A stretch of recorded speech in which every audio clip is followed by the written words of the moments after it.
with fear, and who has been active, who has not been active in the public for quite some time, we decided to offer him this platform today to enable him to explain his vision of freedom for Amazonian young people. We expect that this is going to help us turn a new page in the way we fuel our liberation struggle. He is here today, as you can see, ladies and gentlemen. We do not promise too much that we cannot deliver.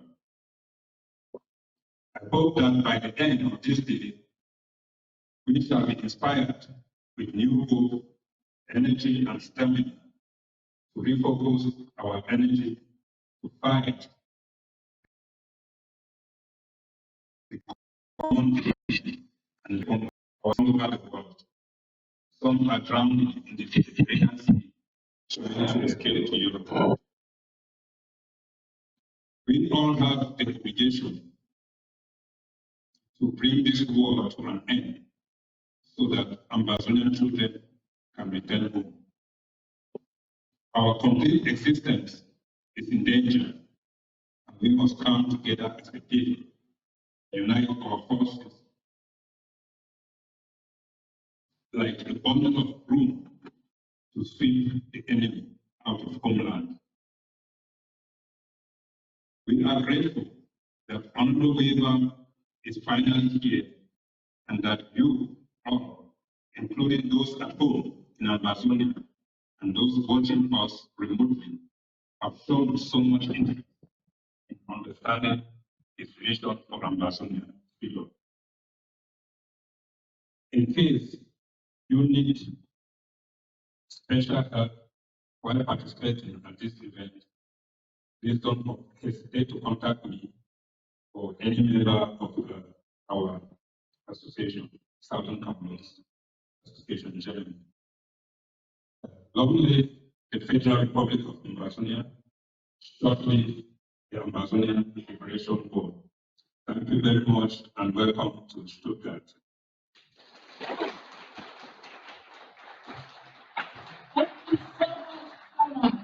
Thank you. I told you that we have Chairman. You just saw that. Thank you, Chairman. Thank you so much. We have really.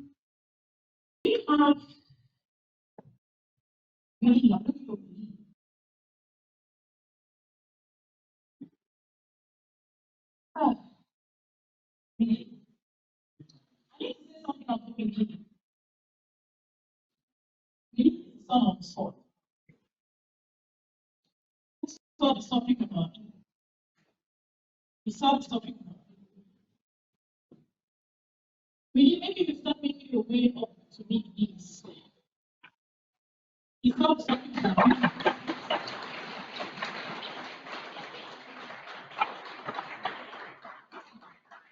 And he swore that he would not sit and watch his people stop. He ran. He did a lot.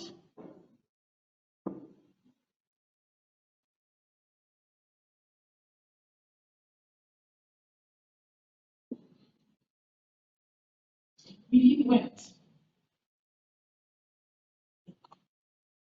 You all know me. This is me.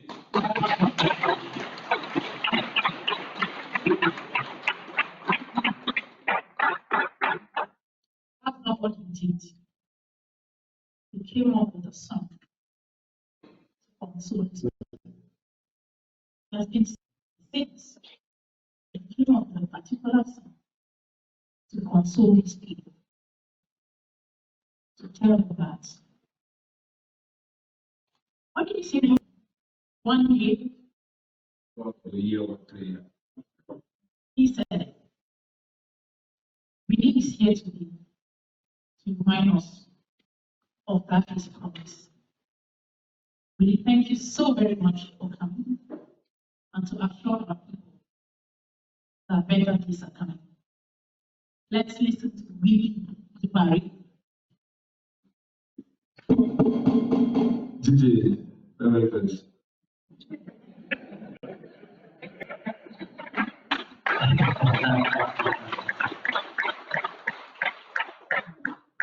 The one that's today, we've been blinded, I know the pastor is not meeting with you on the church, we ain't going to be shy. No.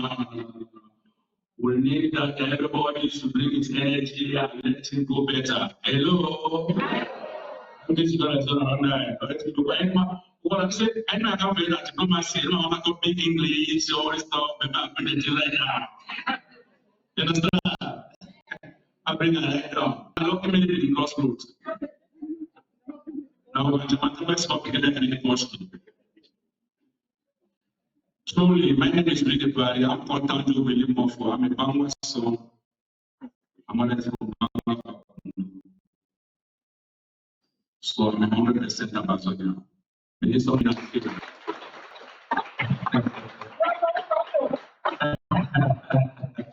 You know, some people are ashamed to say to people, I'm from Ambassador. Some people are afraid. It's normal. Nobody wants to die. Nobody is afraid. You have to be afraid of your life. And let me tell you something. It happens that in part of the world and in a particular time of time, we are part of this history. It's the history of our life. It's not like the Second World War, the First World War. This is Amazonia War.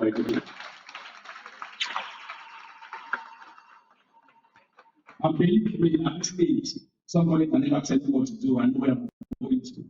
And then my brothers they stood up one day, they say, today we have enough of these people, we have to take our decision and we are going ahead. And people need to be behind me so I can give them my voice and something can happen like I'm doing. I say to God, one day I shall see the land. One day we shall go back to our villages. One day our children will go back to school. One day they will no more killing our children. One day we shall be free.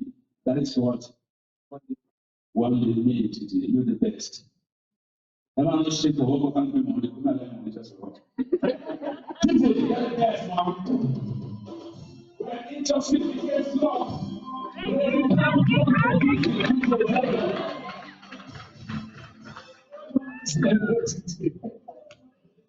So you put it together, you put it together, you are doing so here, okay?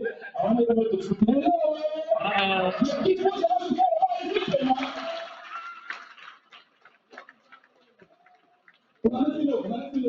You know, me too, I'm doing it now, for some of now. First time. When I see Papa Wrba that day, you know, sometimes your life you walk on a spirit for God to talk for you, you don't need to talk for yourself. Now the Spirit of God, it produces you the words that he talk that day. But the part of this, I'm a people dogs. No. And I will come to speak to say, no, somebody is talking. Somebody is talking. And then they say, they give a particular word. And that word begins in my brain and sleep at you. I see the words all the time. It's in my brain all the time. I say, no. There's something, almost talking English. There's something you don't talk about. They touch you. So this one may touch me. I thank you very much for that word. Let me do this now. Okay, let me do the job. Let me go up or down. Let me go up or down. Down or up or down. Don't be worried. I'm a boy. Up is nice. Nobody seeing me. Yes, I'm not old. At least you can see that I'm going to do it. That's it.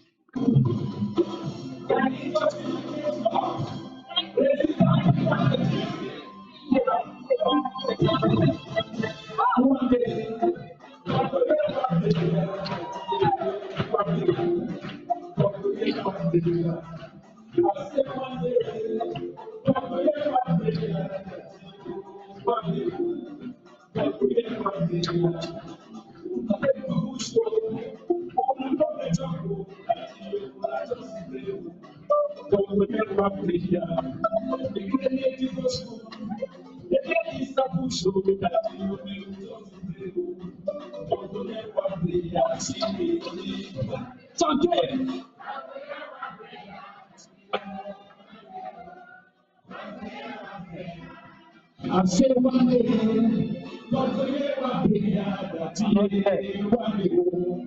God will hear my prayer. See, I'm a man that is born and is a bush, oh, that He is. Because food again, I'm we declare, that He is.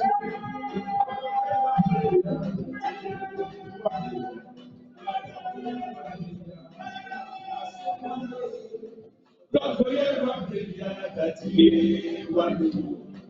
God will hear my prayer. So grateful for speaking. One brother, he killed another brother.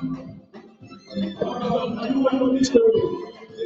I don't know this story. Hey! In the name of so, they don't get what I would like to it's people, but we have one prayer. We not get to house there. They don't know what happened that you will just play. But we have one prayer. So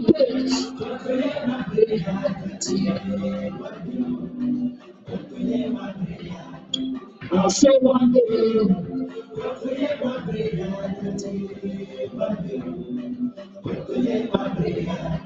See how when they come for one, they go from us,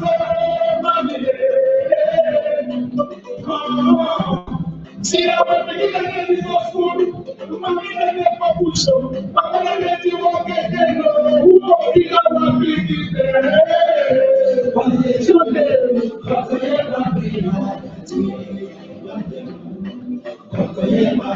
I sing, I say,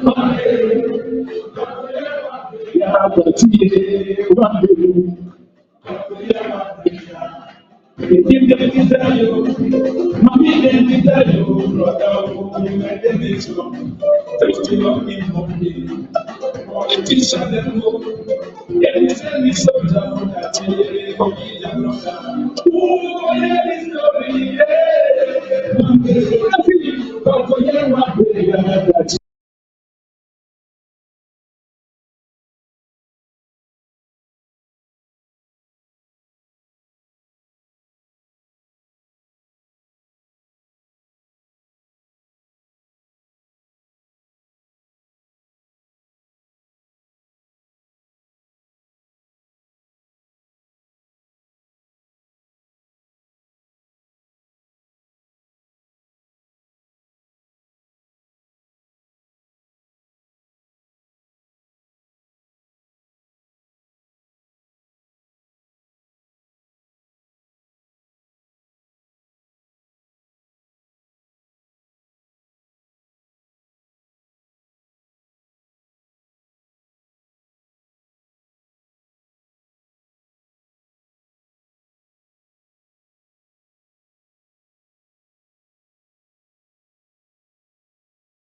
It's our flag, not a flag.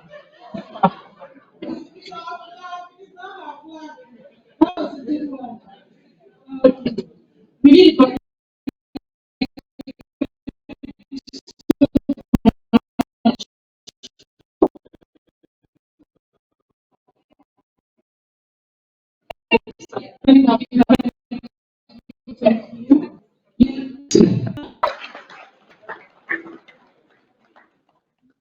thank you. Now that's not really what you do.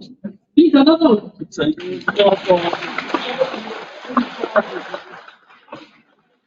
you. Thank you so much.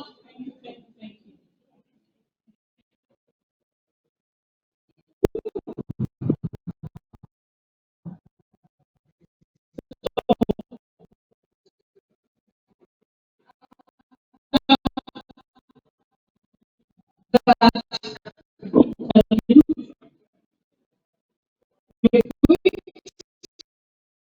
Thank you. A sociologist and our board register. Come on. Speak.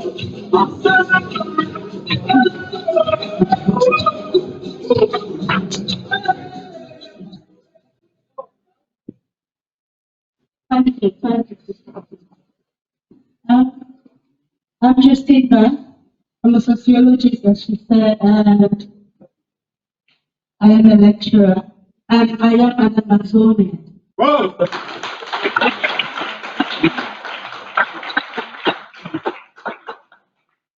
Right. So I'm just here to give us an orientation for today's program, and we must have noticed that it's a very solid meeting, not like others. So, ladies and gentlemen, brothers and sisters,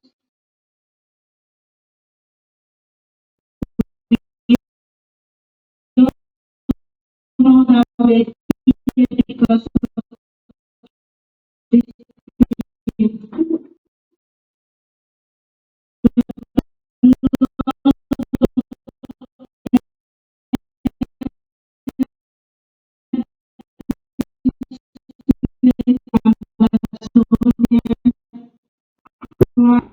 Actually, I just want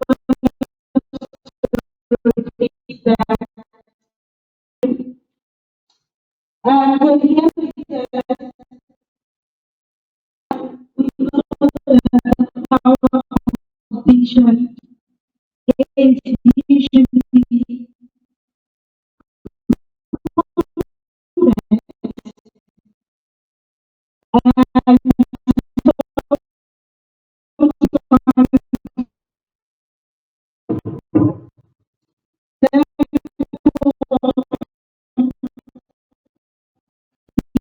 and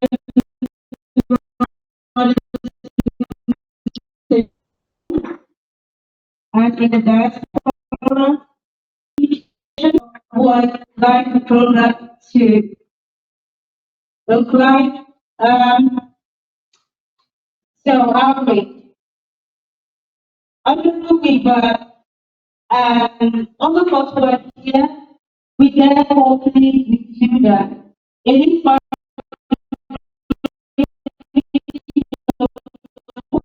whose attention to the message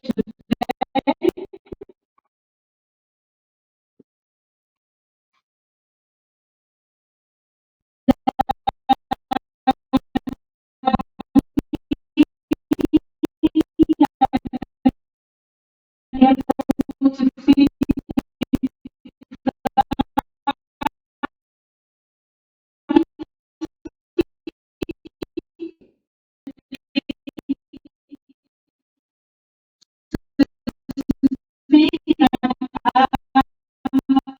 as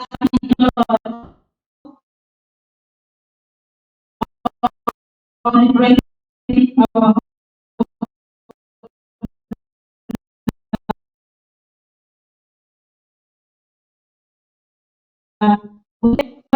internal meeting.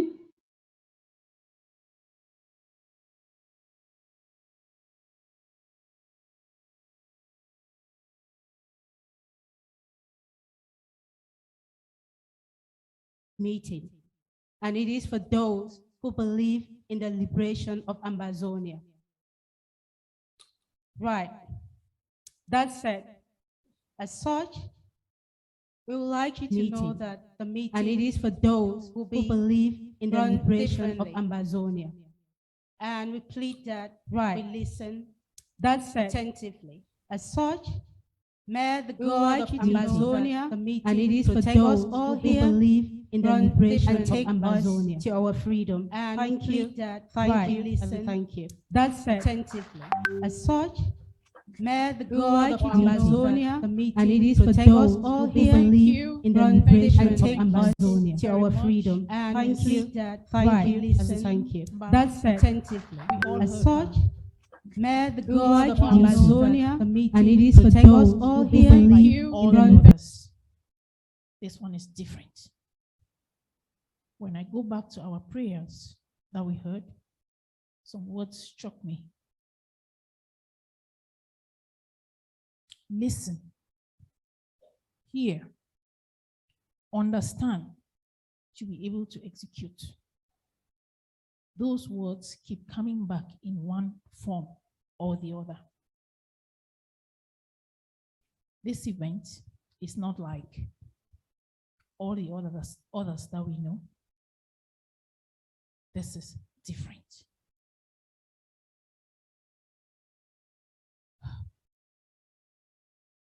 Thank you again, Miss Justine. For us to have those words sink in, I will plead with the DJ to just give us a very short, really short interlude. Very short.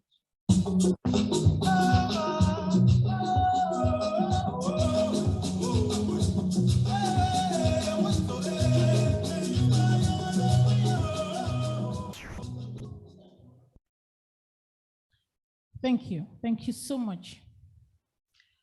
The blood of every slain Amazonian cries out to us. We must heed their cries now with action. We must heed their cries now with action. I will go further to introduce somebody to you. Mr. David Guatancho. Mr. David Guatancho came all the way from the US to this event.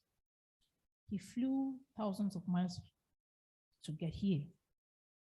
Well, I don't even know whether he flew. Maybe he came by sea. I don't know. He may tell us.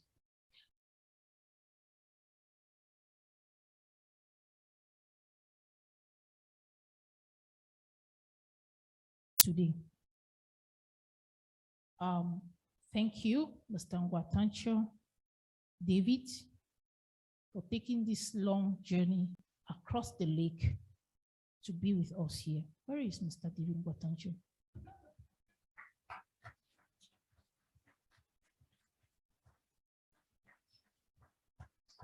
Mr. David Ngwatancho is given the honor to introduce to us our guest for today. Thank you, Mr. David. Thank you. The man who traveled to many countries that fought for their own freedom, to ask them how they did it, learn from them. The man that went to the lion's own den, La République's parliament, and told them, when the people of West Cameroon shall rise, you shall combine your two armies and they will not be able to bring them down. The man that told Mr. and Mrs. Diaspora, even with your rocket science, you will not be able to build a house starting from the roof to the foundation. The man that told Mr. and Mrs. Diaspora, the man with the vision, even with your rocket science, Ambazonia, the man with the vision, not be able to the vision for the liberation of Ambazonia. Ladies and gentlemen, ground zero, ground one, ground two, diaspora, believers in freedom, join me with a standing ovation to welcome Honorable Joseph Wrba on stage.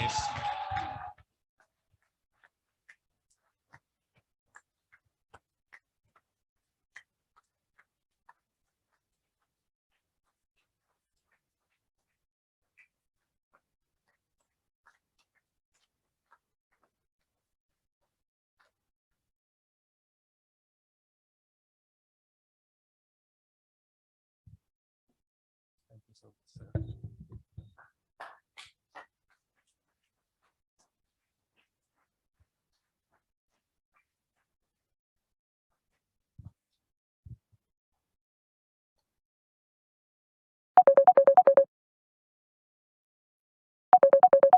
Thank you very much, ladies and gentlemen, my brothers and sisters.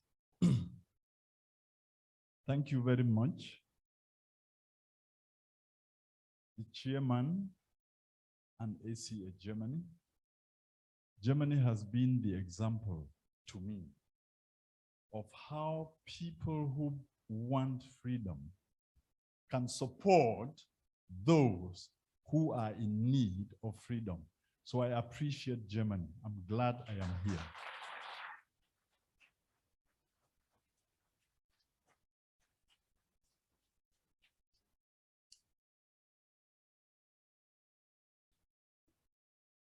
Yeah, you sit down. Sorry. Yeah, sit down. Sit down. Yeah.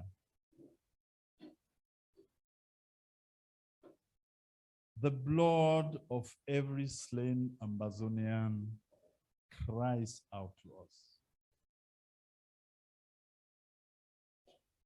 I'm watching you in Germany and I'm asking the question, can you hear? The silence tells me you haven't.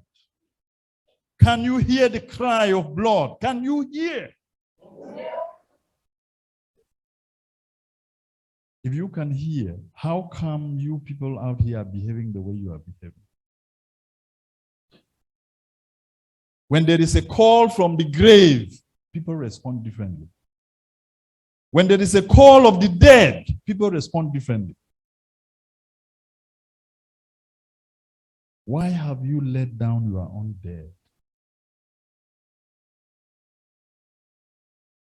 Why have we let down our dead? Before I go to the difficult questions, let me begin.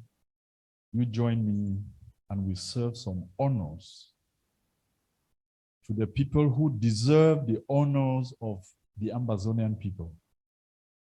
And we will begin with our fallen soldiers, the slain, who are standing up and giving their blood for the freedom that we all seek. Shall we rise?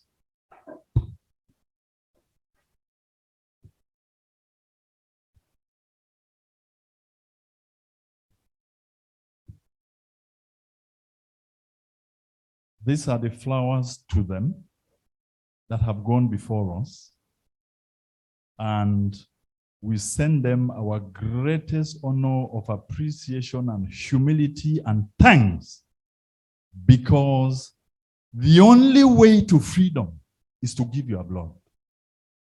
And they have given the supreme sacrifice. And we are here today to say,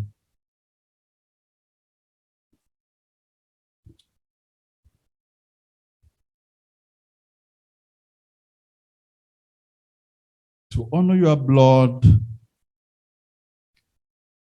and to thank you for giving up life, the most precious thing to all humanity, in your quest for our freedom.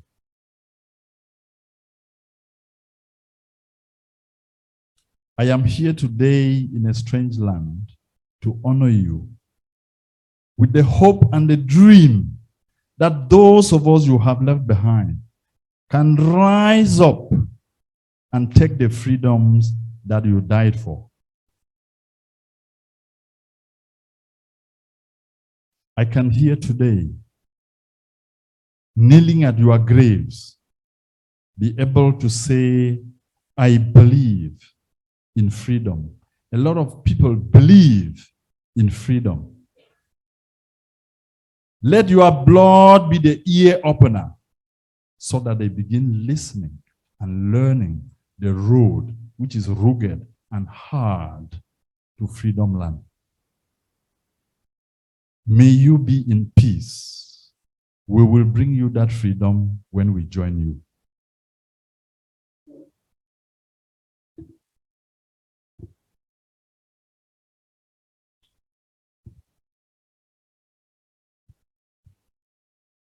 Being a very solemn occasion to honor their blood, the next group of people we have to honor today are the standing soldiers of Amazonia. Those who, despite the pressure, despite the killings, despite the genocide, are standing up from the coast of Amber Bay to the savannas of Akko to say, we are not the slaves of La République to Cameroon, and we will live in a free country. I honor those soldiers. We honor them.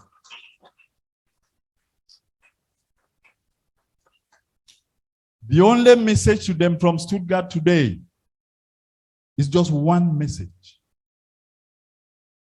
If you are standing up to fight for Amazonia, look only at the goal of freedom. I am saying this because I hear people say, we are fighting for Mr. X and Y, for Mr. and Mrs. X and Y. That is not nationhood. Look at your goal of freedom. Look at your nation. Fight for the flag. If you put your faith in that, the Ambazonian soldier, I can promise you, we will be there sooner than later.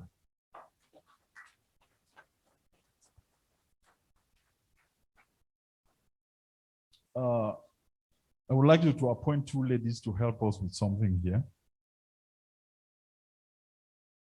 Two, come on.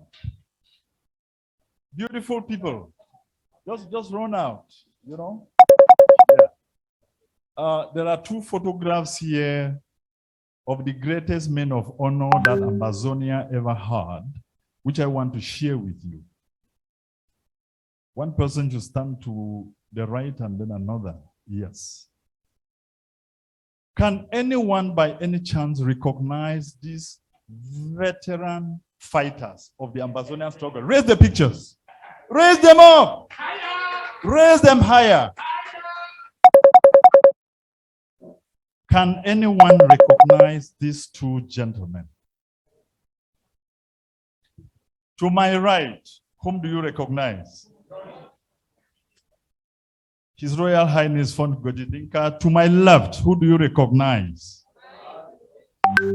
Papa Joe Litumbe, the veteran. I have a reason for bringing this here today. And it is really unfortunate that these two people who have given me the greatest inspiration to fight, I am coming here after 3 years of being in a larger prison than Kondingi, or a larger prison than my grave, which was the British Isles. After those 3 years, I'm coming out here when Mola has gone to rest.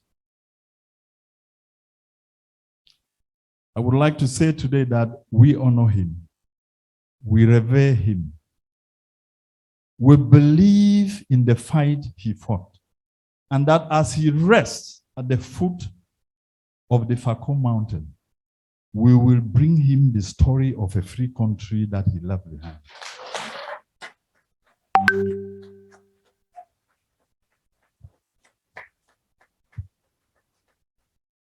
To my right is His Royal Highness von Gojidinka, to whom we who stand here owe everything about Ambazonia. We owe it to him. He's the grandfather of this struggle. Ambazonia as a name itself, he gave it to us. And at the time he took it up, I remember how many people who were still at the university who used to refer to him, he's a madman. Who can fight the whole government now? He's wasting his time. That is the spirit of the man who can liberate his people. It is both their spirits, I want to promise you, that I carry. Because when you believe in freedom, nothing can stop you fighting for it. Nothing can stop you doing any other thing than getting freedom. This is to honor these two gentlemen. And the one addition I want to put in is an error we have made throughout, because oppression is a very dangerous thing. Because oppression makes you believe in what does not exist. We are a united country. We believed it. People said, no, how can, it's one country. How can you split it? There is nothing to split, because the Southern Cameroonian nation has never, at any one time in the history of the world, been an integral part of La République du Cameroon. Never. It has never been.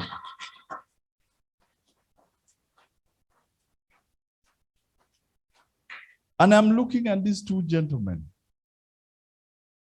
The battle they put up. His Royal Highness is still alive. He is 93. Tired. And I go to see him, to confer with him, to ask for his blessing. And Papa at his age is still talking and saying, you people move quickly. I want to see the free country before I go. At 93. At 93. And his grandchildren sitting here. Oh, we have done it for 3 years. It is too long. We should end it now. We cannot go on.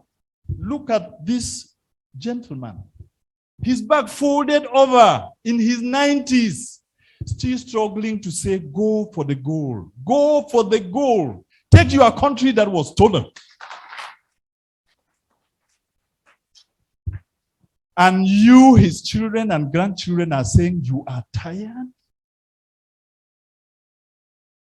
You are talking of freedom and acting as if you want to pick a free country? You fight for it.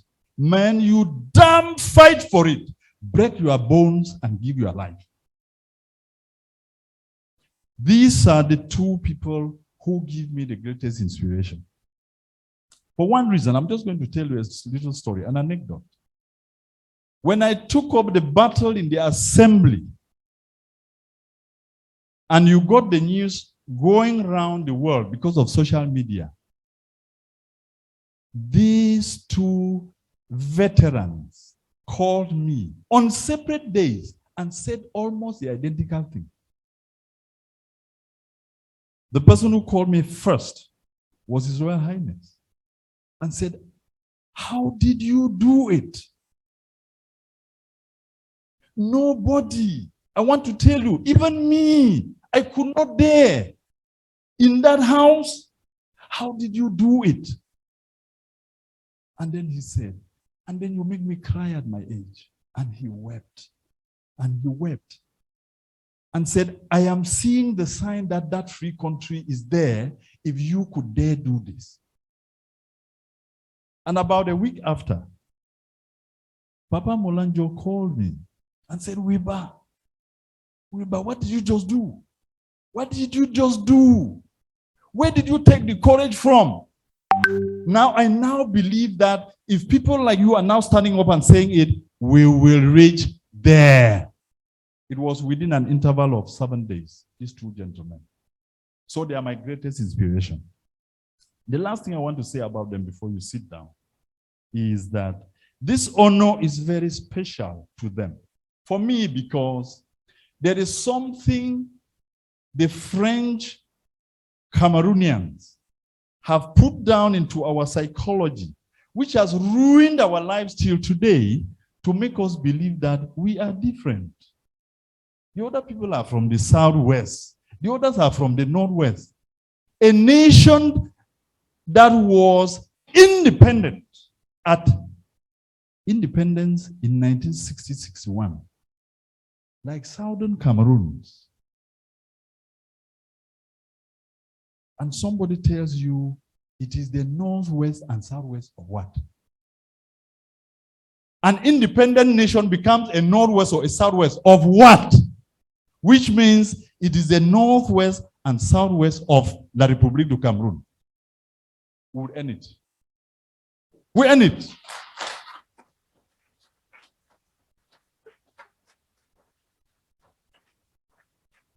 And how did they make sure this became a part of our psyche? One, has any of you ever known the reason that for 50-something years, there was no road linking Boya and Bamenda? It was designed. It was designed.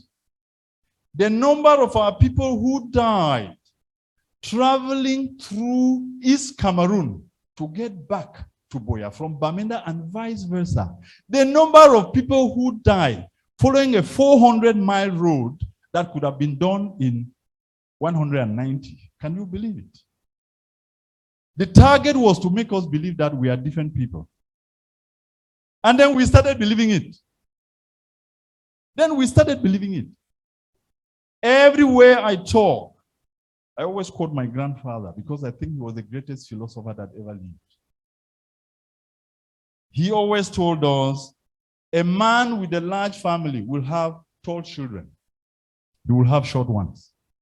He will have brilliant ones. He would have fairly silly guys. Does it make it not to be his children? Does it make somebody who lives in the north and that in the south limit them from being brothers and sisters of the same nation? It does not. So we have to end that beginning today. We have to end that beginning today. I am going to ask everybody to stand up again, because if I point at two people that you have never known and they look like me, can you say who comes from the north or the south? Can you be able to do it? It is sheer stupidity. I want us to look at each other. Look at the person next to you and say, we've been stupid for 60 years and we are wiser now. All right? We've been stupid for 60 years and we are wiser now. Come on. For 60 years. Justice becomes law. Resistance becomes a duty. That is what we have done to ourselves. And we kept saying, oh, you know, these are people from the Northwest. They are always like this and like that. Going back to my grandfather, he advised, when you have tall children and short ones, you know his own philosophy? Your short child will have no reason to be piling chairs to pick bananas from, because he can fall and break a leg. Because that child can fall and break a leg, and then you'll be looking for someone to repair a broken bone. That is the reason for tall and short children, for fair-colored and darker ones.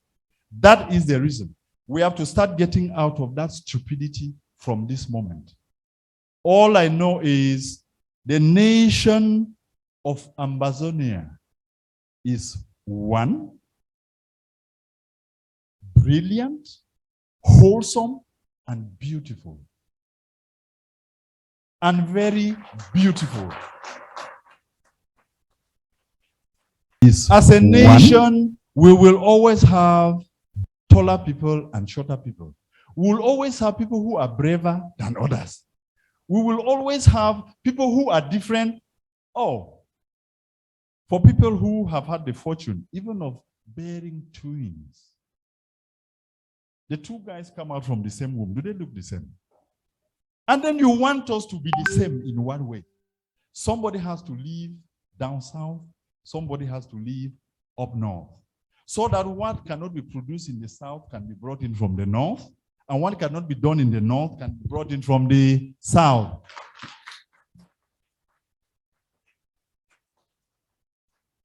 And with that, I would plead with the gentle ladies to please, can we sit down now and we give the last honors to people who we can respect with all our lives. You can leave them there.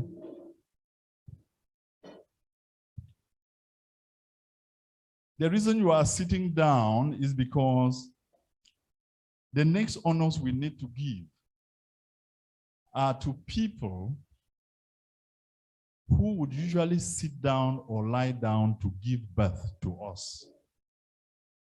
The women of Amazonia.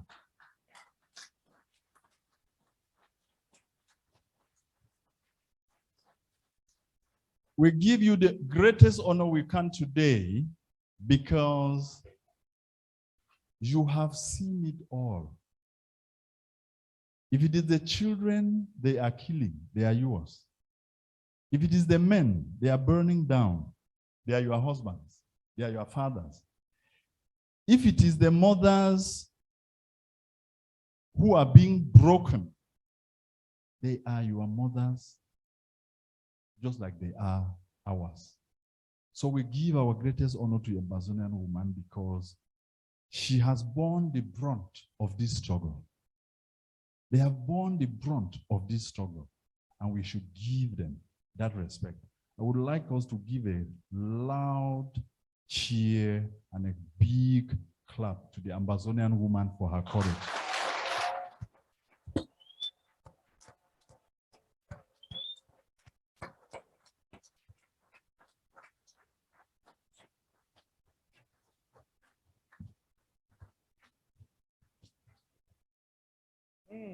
Thank you very much. Thank you very much. Very much appreciated. Now, we were at a stage where we needed to give these honors. And there's something here I want us to begin today's discussion with. We are in Germany. And I would like to start this by introducing myself. Because when people refer to me as a certain person, I feel uncomfortable. Why I'm saying it is because I'm a rebellious person. And when people start making me feel that I am very important, I start feeling ashamed. Because that is how something runs into your head and you start mistreating people because you think you are different.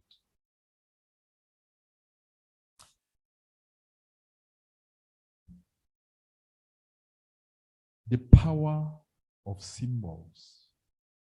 As the blood of every slain Amazonian cries out, we have to associate something to it. The power of symbols.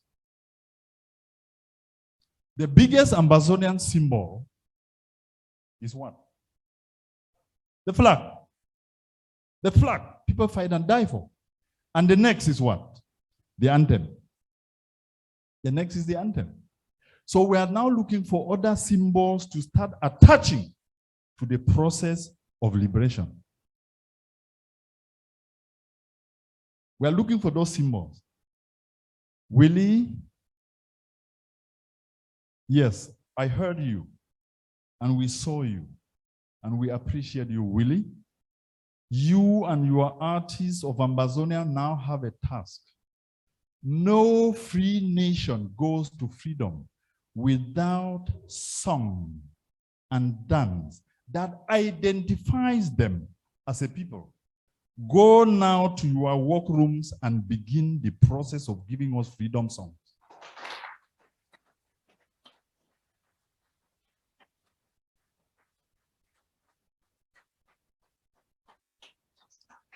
That said, the next symbol we are going to focus on is we need to build things around which our revolution evolves. We need to build an identity for the Amazonian revolution. And how do you do that? You do not do that because we mentioned two things here, that the first one was the flag, the second was yes. But what I have noticed sitting quietly in Britain for 3 years is that the third symbol of our struggle, at least in the diaspora,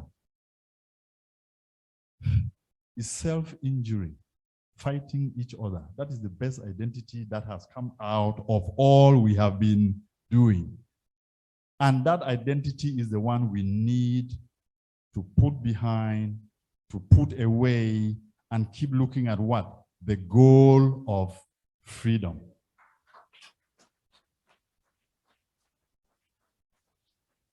There is something we are going to be doing here today throughout this evening. Shall we all rise? If you came here without the energy to go fight, to liberate Ambazonia, I am sorry. I will not apologize. That is why the chairperson of the German SCA sent out information saying we were asking believers in the Amazonian struggle to come here. And if I came here and saw 7 of them, I would know that we are ready to take a free country. Because believers are the people who drive the engine of freedom. Because the people who go for freedom as it is are not people who just want the casual thing. They are ready to do the difficult thing. So, we have a new symbol. We have a new symbol. And that new symbol, what I'm going to first of all announce is, we have people in this hall. I do not know if everybody who is standing here before us is a believer in Amazonian freedom. But if anyone is not, I would advise them that before we begin the next segment, you will be better off outside of this hall than inside, because the things we are going to say and do could burn you down and burn your spirit down.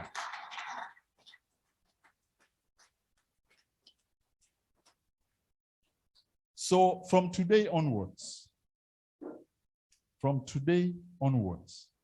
we have a pledge. You saw me kneel down to the foreign soldiers.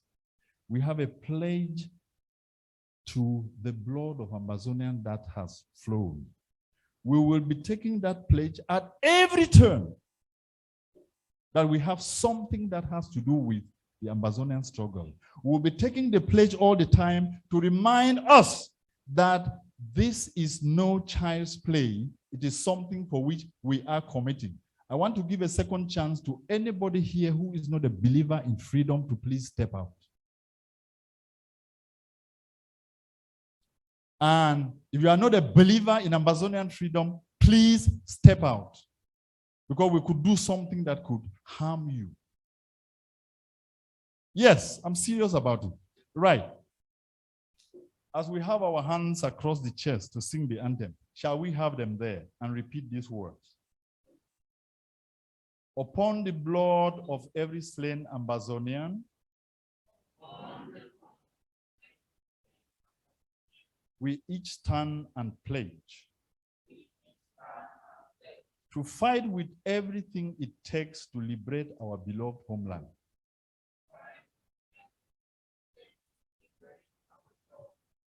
Hear me go through it.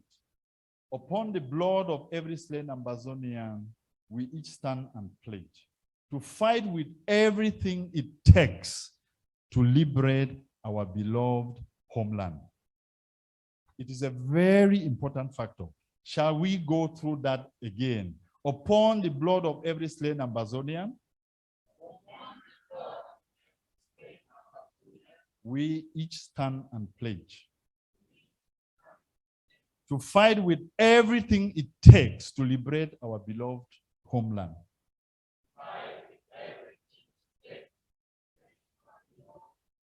Thank you very much. You may sit down. Thank you.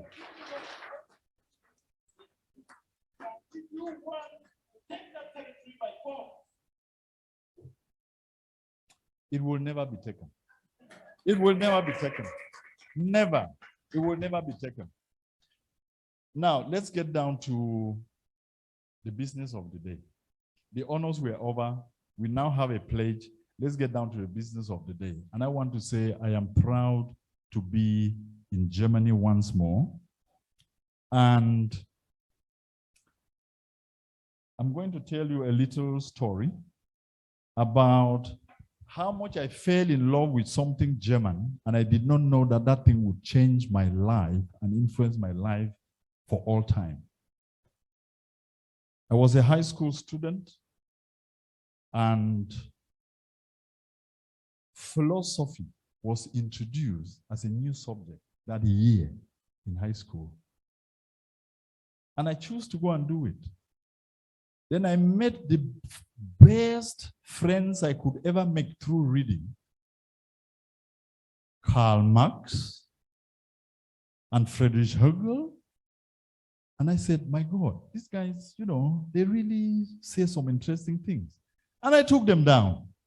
Little did I know that my attachment to those little things they said simply meant I was as good a rebel as they were, because both gentlemen died in exile. They were pushed out of Germany. So I wouldn't be surprised. I hope it shouldn't happen. I want to go back to a free country. I mustn't die in exile. Yes. So, W.H. Hegel says, and I quote, Freiheit erlangt man nur, indem man sein Leben aufs Spiel setzt. End of quote. English version, it is solely by risking life that freedom is obtained.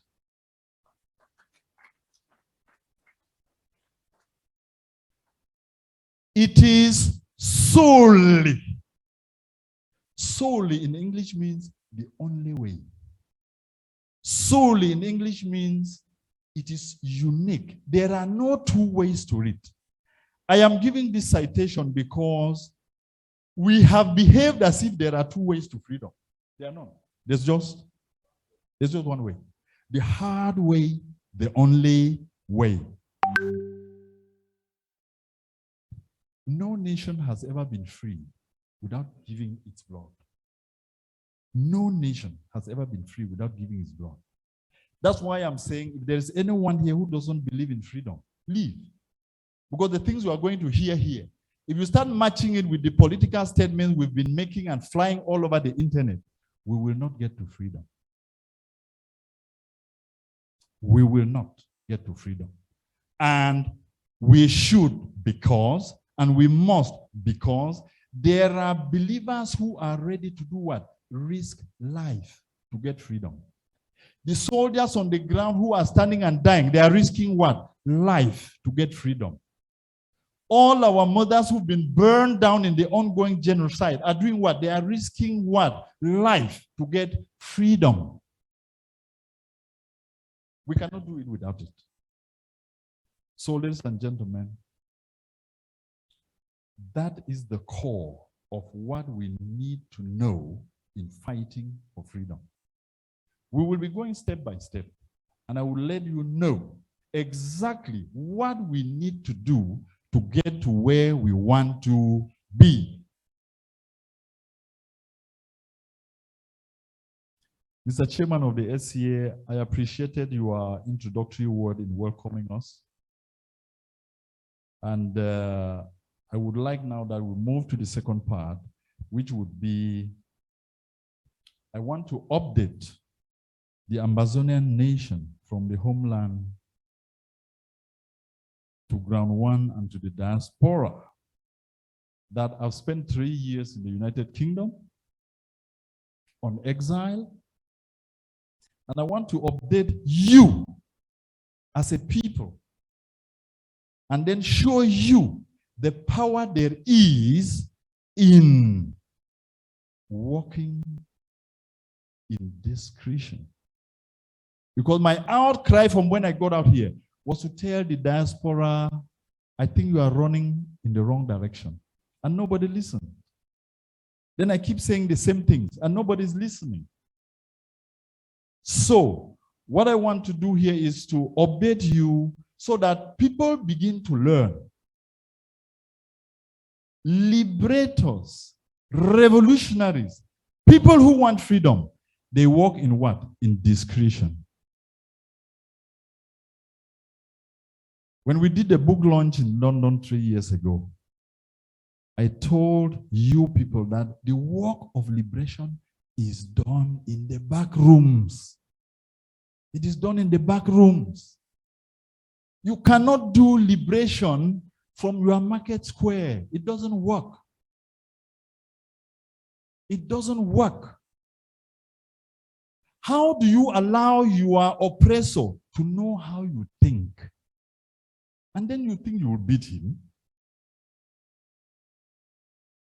How do you permit that? Then when someone like me, when I'm running away from everybody else, oh, he doesn't talk to people. You know, he's just sitting there. He's doing nothing. And I'm saying, if I have the work of liberation to do, I don't owe it to anybody to explain. Because if we want a free country, every individual will make a choice on their own. I believe in freedom. I listened to Willie, and he stirred me up. Willie, I thank you very much. You choose, you made a decision. And the cause for liberation needs people who stand up and say, hey, I'm not going to take this.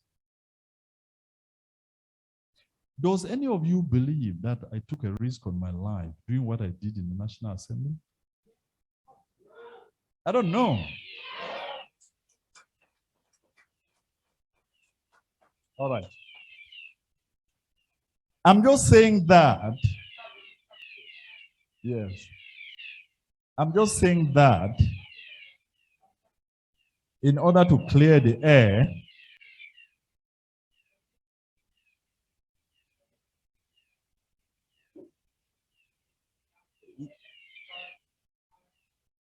all right.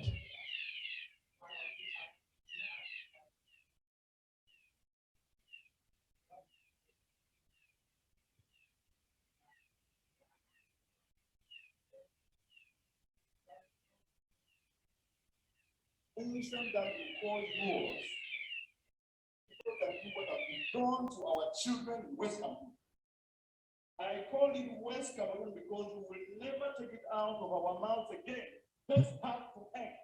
Not ever. They will never take it out of our mouths again. I was just saying something that if you believe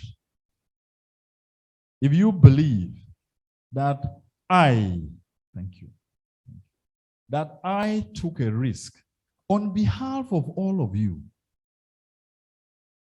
Because when I stood in that house, I reminded the speaker that I know his security apparatus in the assembly has 16 gendarme officers. So I was sure they would take me down. And when it turns out that I run away to secure my life, because I believe, like Bob Marley says, he who fights and runs away lives to fight another day.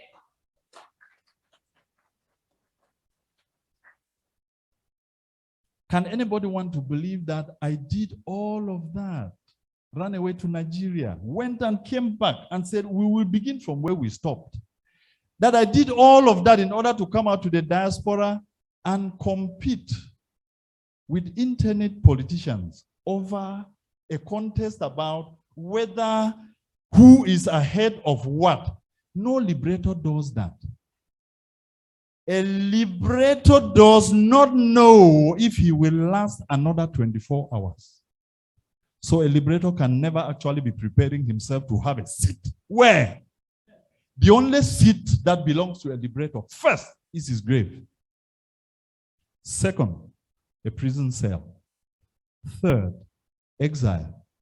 And I want you to celebrate with me that I am not in the first two.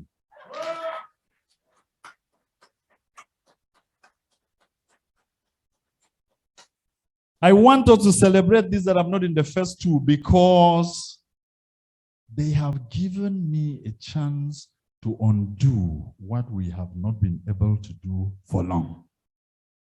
That chance is there, and the believers in freedom will get the job done.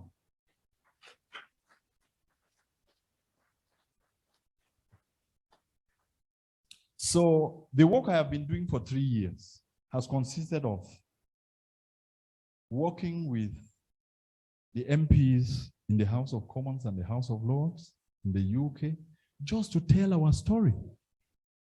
Because there is one presumption we have had out here in the diaspora, that when we go and demonstrate, demonstrations have their place in a struggle. When we go and demonstrate in Berlin, in Stuttgart, the whole of the German government have now known that we have a problem, so they will solve it. It's not true. They have their own problems. They have their own issues to handle. So I went around making sure I was telling the story to the right people. And believe you me, you would not believe the level of ignorance.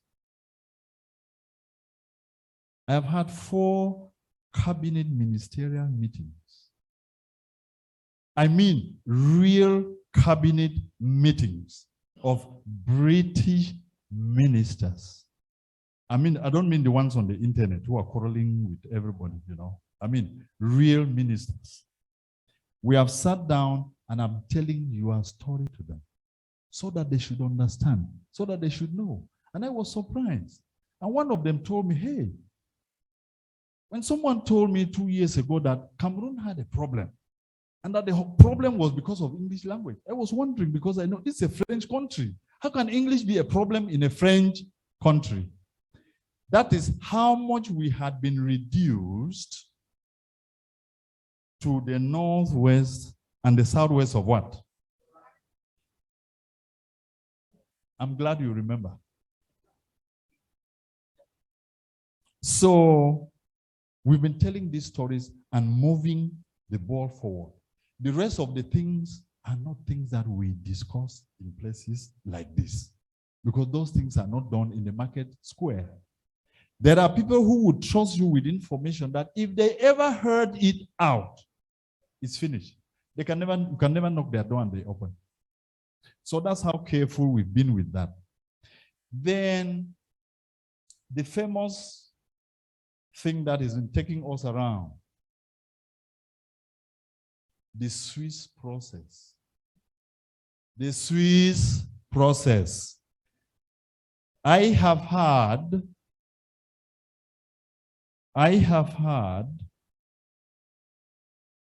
4 official meetings with HD in the past 2 years. I had a 5th in a private capacity. And I want to tell you, I went through all those meetings, putting them to task, going through the motions, because I know how peace processes work. I have never participated in any, but I have learned, I have met people, I have gone to places where peace processes were conducted, and I know how they are done. And when I met them, I asked for the basics that makes the foundation for a peace process to stand. I found none. I am saying this today because these are meetings that have been going on in the past. I found none. It is no discredit to HD, because when they came to me, I advised them. I said, look, the problem we have, Southern Cameroonians, the problem they have with the Republic, with La République du Cameroon, is a situation and a dangerous situation of a stolen state.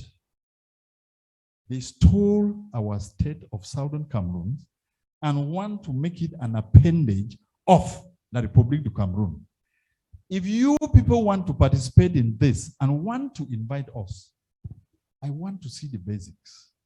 Because the question I ask every time I go to anything is, what is it need for my people? What is in it for my people? Then I saw HD rushing. Peace processes are never rushed. That was the first red sign that I saw. They were rushing. Oh, we just want to do this here and do this here. I said, that's not how it works. When you bring me A, B, C, there will be proof that the person killing us has recognized that they need to stop and want us to talk with them. If A, B, C, which I cannot name to you, are not there, then all of these things you are saying are nothing. Because the Southern Cameroonian people, as a nation, they deserve better respect. I took my time and analyzed it to them. Officer after officer, they sent me 7 different people. This one will come with another one. They bring this other person. And I talked to them. I said, look, this is not how it works. The process works this way. And I gave them advice. I said, look, in my culture, a man can carry an empty pot, large empty water pot to the stream. But when he fills it with water, he would need other men to do what? To put it on his head. If he tries to do it alone, the risk is double. Either he's going to break his backbone or the pot is going to break, which means I told HD, you are punching above your weight. If you think that the problem we have, because Paul Biya is a citizen of your country, Switzerland is Paul Biya's best friend. Our stolen resources are stashed in Swiss banks.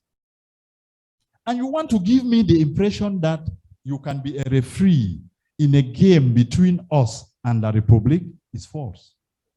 That was a simple analysis I gave them. I said it's false. But you can get people to help you. So I'm here to say, in those meetings, I found out that there was nothing that could be beneficial to the Southern Cameroonian people who had been deprived of their nationhood. Because perhaps in HD's mind, they presumed erroneously that our problem was like, well, what is happening in Central Africa, what is happening here and there. I said, please, it's not. A state was stolen. We want to break the bones of the thief and take it back. We want to break the bones of the thief and take it back. So that said,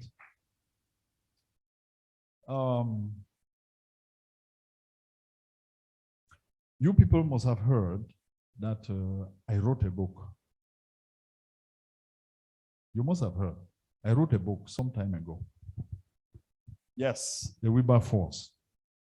And while I've been waiting for these 3 years, I've been asking myself, following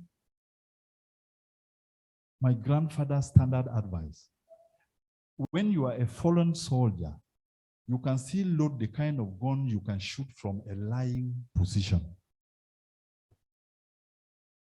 When your legs are no longer strong to stand and shoot a bow and arrow, you can still make the type of bow and arrow that you can shoot from a sitting position. So I started looking into myself and finding out, what is it I have that can go to the service of the Amazonian people, that can go to the service to give them relief in the struggle that I can no longer participate in on the front line. So I started writing letters. Just letters. Writing letters to people, pleading, literally on my knees. These are my people. These are the hundreds of thousands in refugee camps. These are the ones in jail. This is what is happening here. This is what is happening here. And your young brother is here, Dr. Mofo, and I told him, you know something? He said, no. I said, I think we need a vast amount of money to start doing work for our people. And now that I'm sitting here doing nothing, and I cannot even travel, what do we do? This is the process I have taken. And I wrote letters to organizations, to people, good people. Sooner or later, they started responding. And it was very simple. All I did was, I would write a letter to a certain Mr. X, organization X, and say, my people are in trouble. There's an ongoing genocide in my homeland. This is the state of this. This is the state of this. This is the state of this. I am pleading with you to please sign a copy of one book and give us a donation that can give even water to children who are starving in refugee camps, to prisoners who have nothing to eat, and people who are humane understood it and started responding. Mofo, would you mind helping me in the process of, updating our people about the things, that have happened as a result of all of the letters we've written and how people have responded and what we've been able to put together to begin certain elementary pieces of work. I will be pledging with your indulgence to be patient. Yes, to be patient, because sorry, sir? All right, yes. So you'll be able, yes, you should, or you'll be more comfortable from there. All right.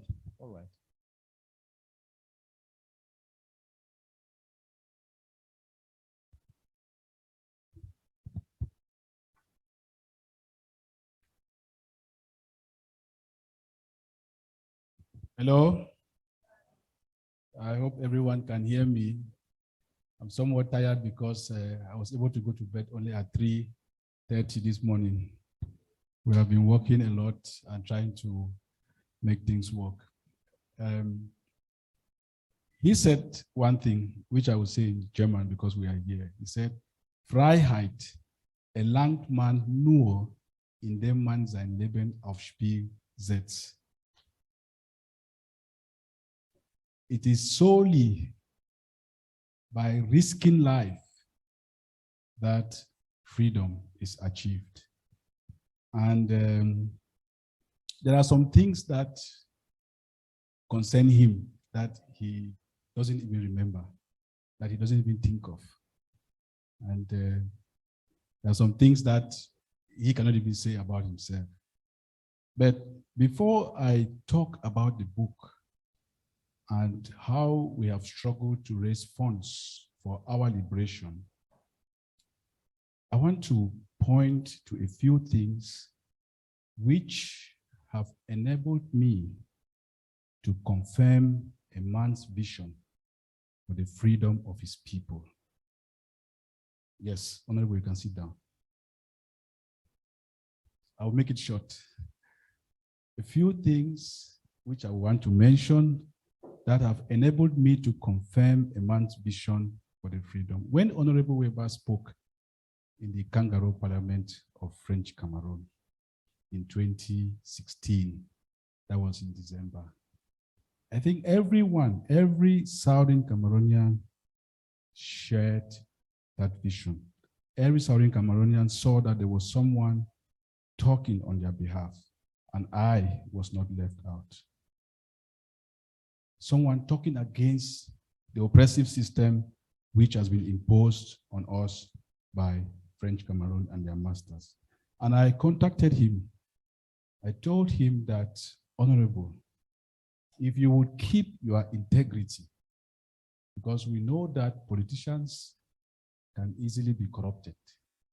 I told him that if you will keep your integrity, you have my support. That was in 2016. And from that time, we began walking a long road to where we are today. The time came when the oppressor began arresting leaders. We had some of them who were arrested in January 2017, and we got clear indications that he was going to be arrested at the same time with Paul Abine. There were very clear indications. And I told him, I said, Honorable, you cannot sit there. You have to get to safety. And he said, no, Mofo, I'm not going anywhere. I'm going to sit here in Jakiri because this fight must continue and I want to fight from within.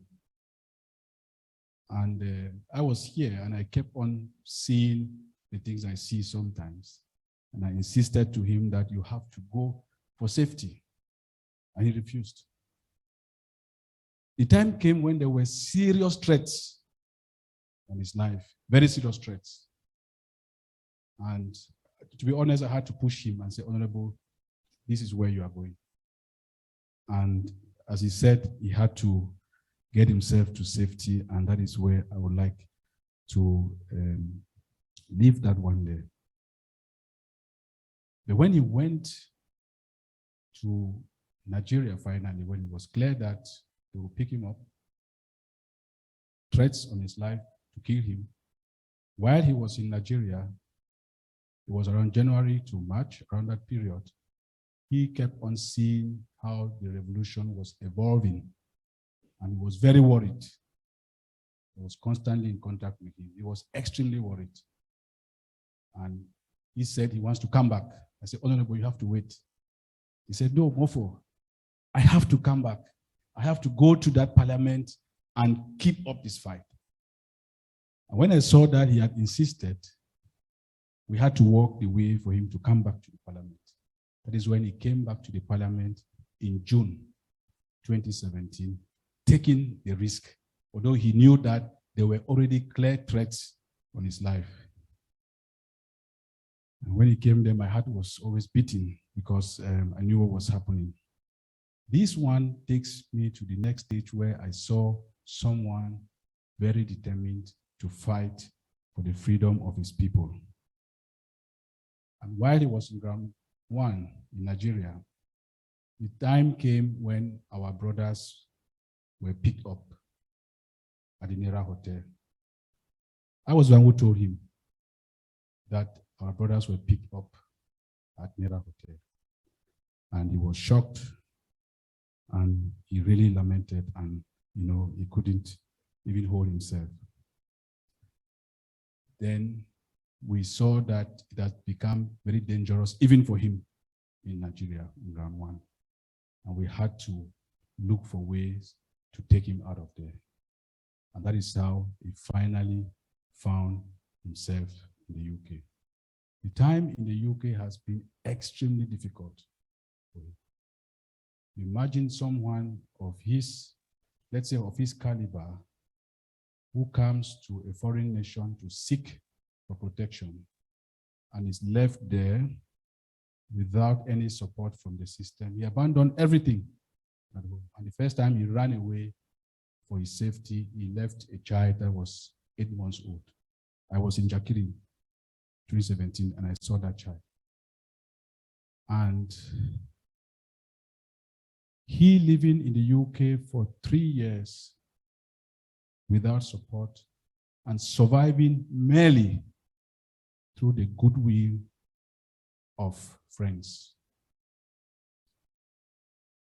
And we got messages coming, people telling him that, Honorable Wrba, you have to come out and take over this revolution. Honorable Wrba, you have to take your place in this revolution. You have to come out and say something. When things will happen, we received countless requests for him to get active in public. And the thing he kept on telling us, when I say us, I mean the group of people in the team around him. He kept on telling us that, Mofo, he told the team that we would get to work when we would have been able to raise $100,000 for the sake of our people's liberation. And obviously, I also understood that he would be able to do the kind of contribution that he would want to do. Because, you know, it's not like he was just silent. As he said, we were doing a lot of things, and we don't need to come to the public to explain the way we do our revolutionary work. So long as we knew that we were doing all of that in the interest of Ambazonia, we kept on doing that, and only the results should speak for Ambazonia, not even for us. Then, so it was obvious that when he would be able to move, then his contribution would definitely become, let's say, more intensified. And then we were writing these letters that he said, we will send these letters to some people and explain to them. They will sign these books and they gave donations. And those donations, we kept on, gathering this money. So the first thing is that first condition, that he should be able to move. And today he is here after going through a very hard asylum process, very unconventional asylum process, but finally he is here as a free man and he is able to move all over.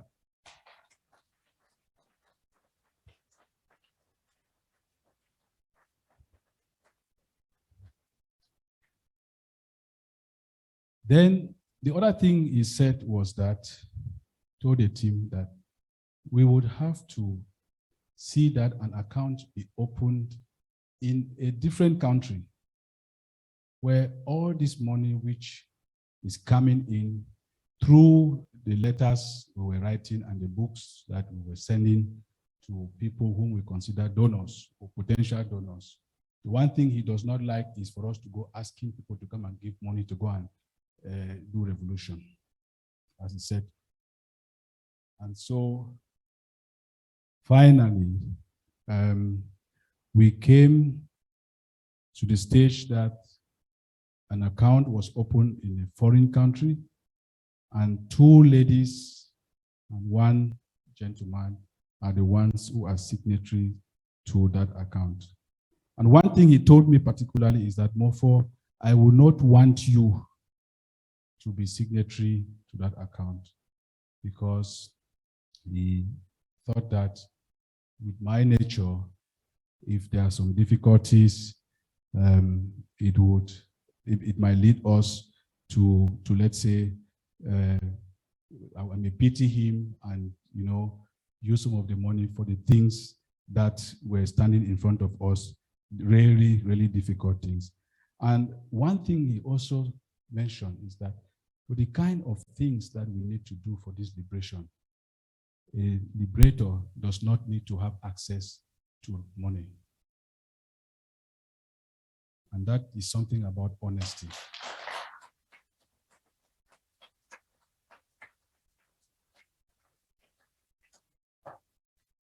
And then,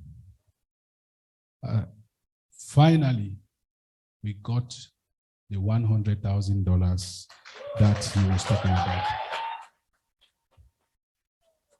And we had started doing the things we had to do to make our struggle progress. 3 things in our focus. Next page. Refugee Children's Relief Service, prisoners relief assistance, and desperate human needs. This is the focus, and I'm sure he will say a bit more. And all of this work is already ongoing, and this is what we want to report to you also today. I need to add that when the signing of the book had reached $70,000, Honorable Wrba and all of us were facing real financial challenges because he had got accrued rents that were not paid. And I told him that, Honorable, we have these accrued rents for several months now. Why can't we borrow some money from the $70,000 and pay these rents? And then we will repay the money to these funds. And Honorable became very mad at me. He was so angry. He said, Mofo, do you realize that you are asking us to borrow money which is intended for those children, those mothers who are in refugee camps in round 1, or those who are suffering, prisoners who have not committed any crime and are in the dungeons of our oppressor? Do you realize that this is what you are asking me to do? And then I closed my door that day in the office and I lamented. And I told myself that if one man can go this extent to sacrifice for the freedom of his people, and keeping in mind that freedom can be achieved only when people risk their lives, then I said that I would be able to risk my own life by fighting at his side. So, fellow brothers and sisters, Honorable Wrba's vision is something which I have been able to confirm with the kind of things that I've explained to you, and there are many more which I cannot explain today. So there is just a little thing here which we would like to share with you. Honorable, maybe you want to come up and then we move through the slides. So thank you very much for your attention.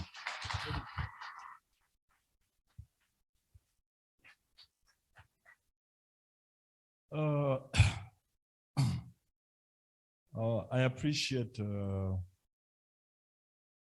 you, my dear brother Mofo. I appreciate it very, very much. My dear brothers and sisters, revolutions, people who want freedom, do it on belief. And the belief has to be so strong that you can give everything you have. If you are not there yet, if you are not at that stage, forget it. Forget it. You give your all. I am sure for many people, as Mofo, even Mofo even forgot that the last 25,000 came in from 2 donors, from 2 books. That makes it $125,000. I am sure, I mean, this is not being insulting to anybody. I am sure that I have been reminding the diaspora that some of the things I hear from you who are claiming to be leading the revolution, who are claiming to be liberators, they shock me because some of you act, I keep reminding you, you keep acting as if you left home to go to the diaspora to come back and save us. It's a lie. You did not. You left home because you couldn't stand oppression. You left home because you wanted something better for yourself. And those of us who were walking the mud and drinking palm tree and eating achu and kwakuku Bible, we definitely would know a thing or two about oppression that you do not know. No matter how intelligent you are. No matter how intelligent you are. So you have to learn to give your all. Here we are going to do a quick rundown. And before we start, you can see a title there, Lead Givers International. It's a formation I came up with and invited some good ladies and gentlemen of the Southern Cameroons to join me. So we are in the process of doing registration with the Charities Commission in the UK so that we can turn this into something that can give a sustainable system that can assist our people. That can assist our people who are in need. In that method, if we go down that road, it is very easy for us to put together the things that can solve the problems we have. And as Mofo reminded you,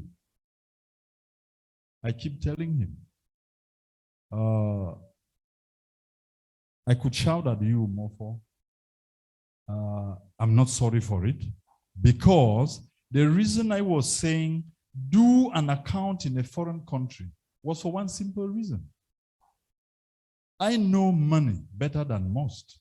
I have earned quite a lot of it and spent it on humanity, because I ran a charity myself that took care of all sorts of little things that people struggle with in the village. And my focus usually was women and children.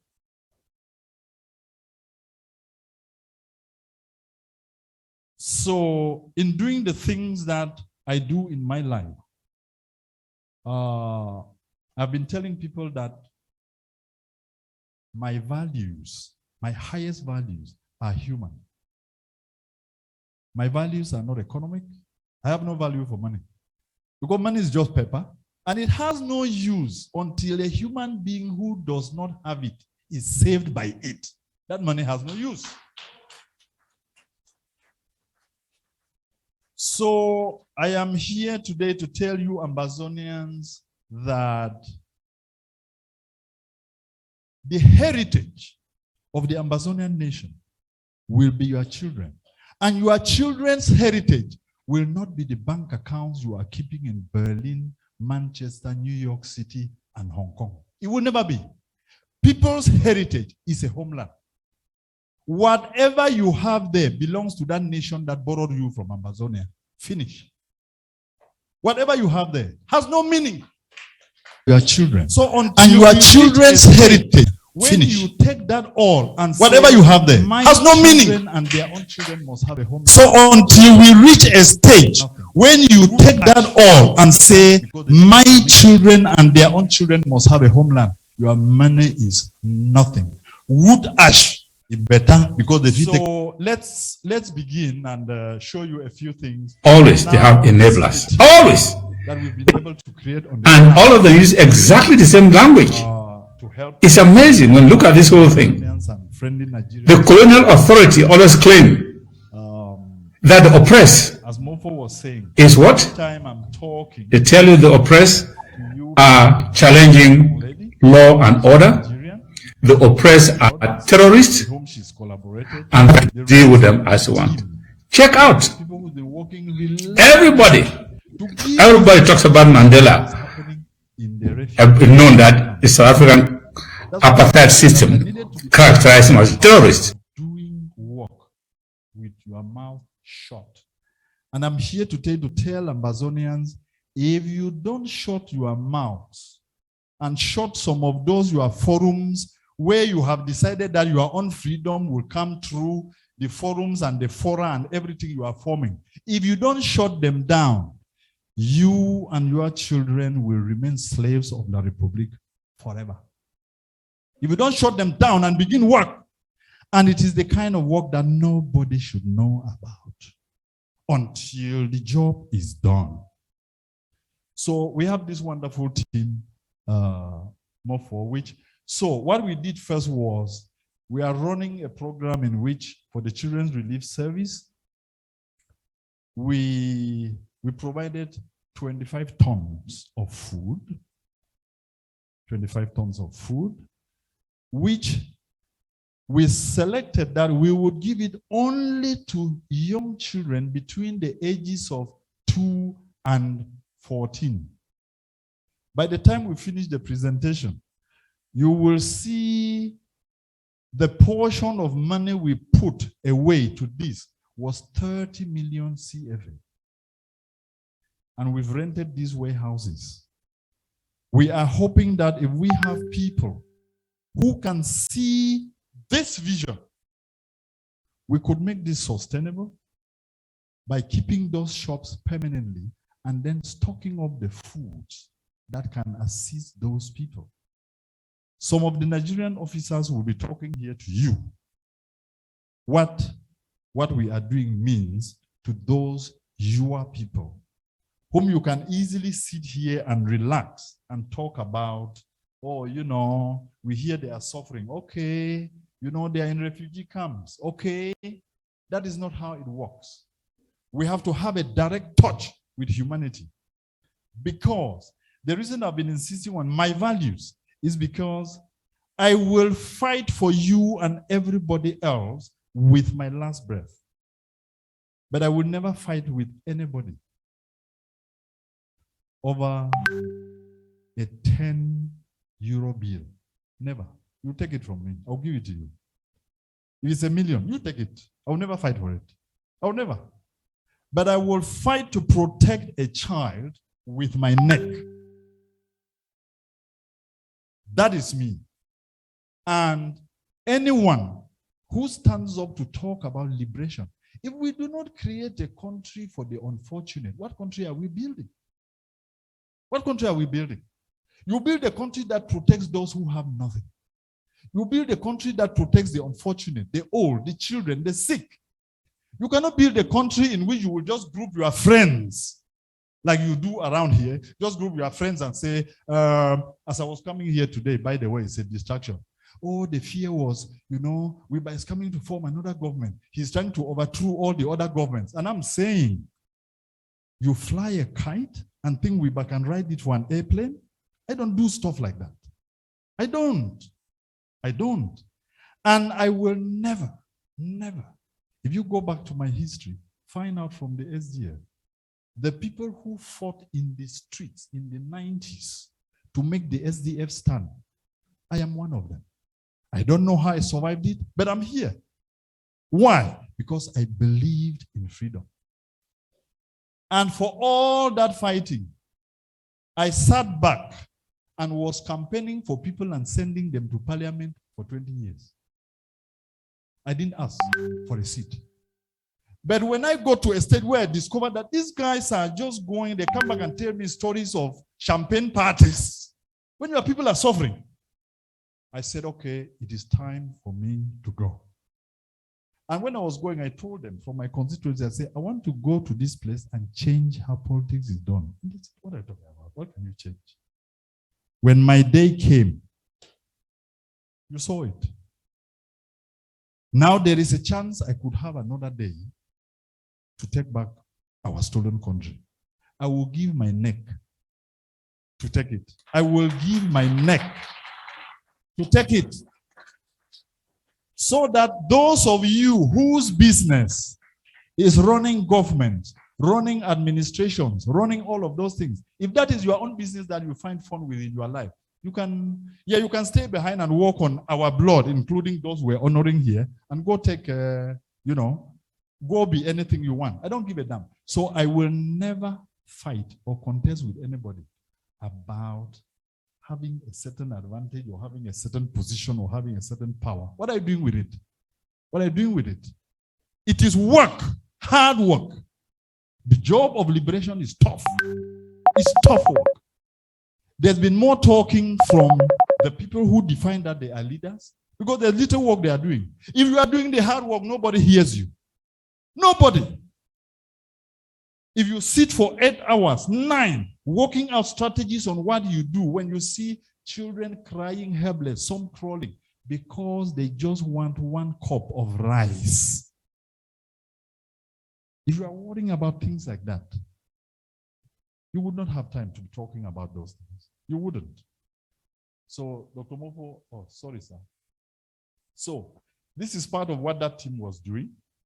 And you can see how they had to set these things up, package them, and then take them in little bags to give these children.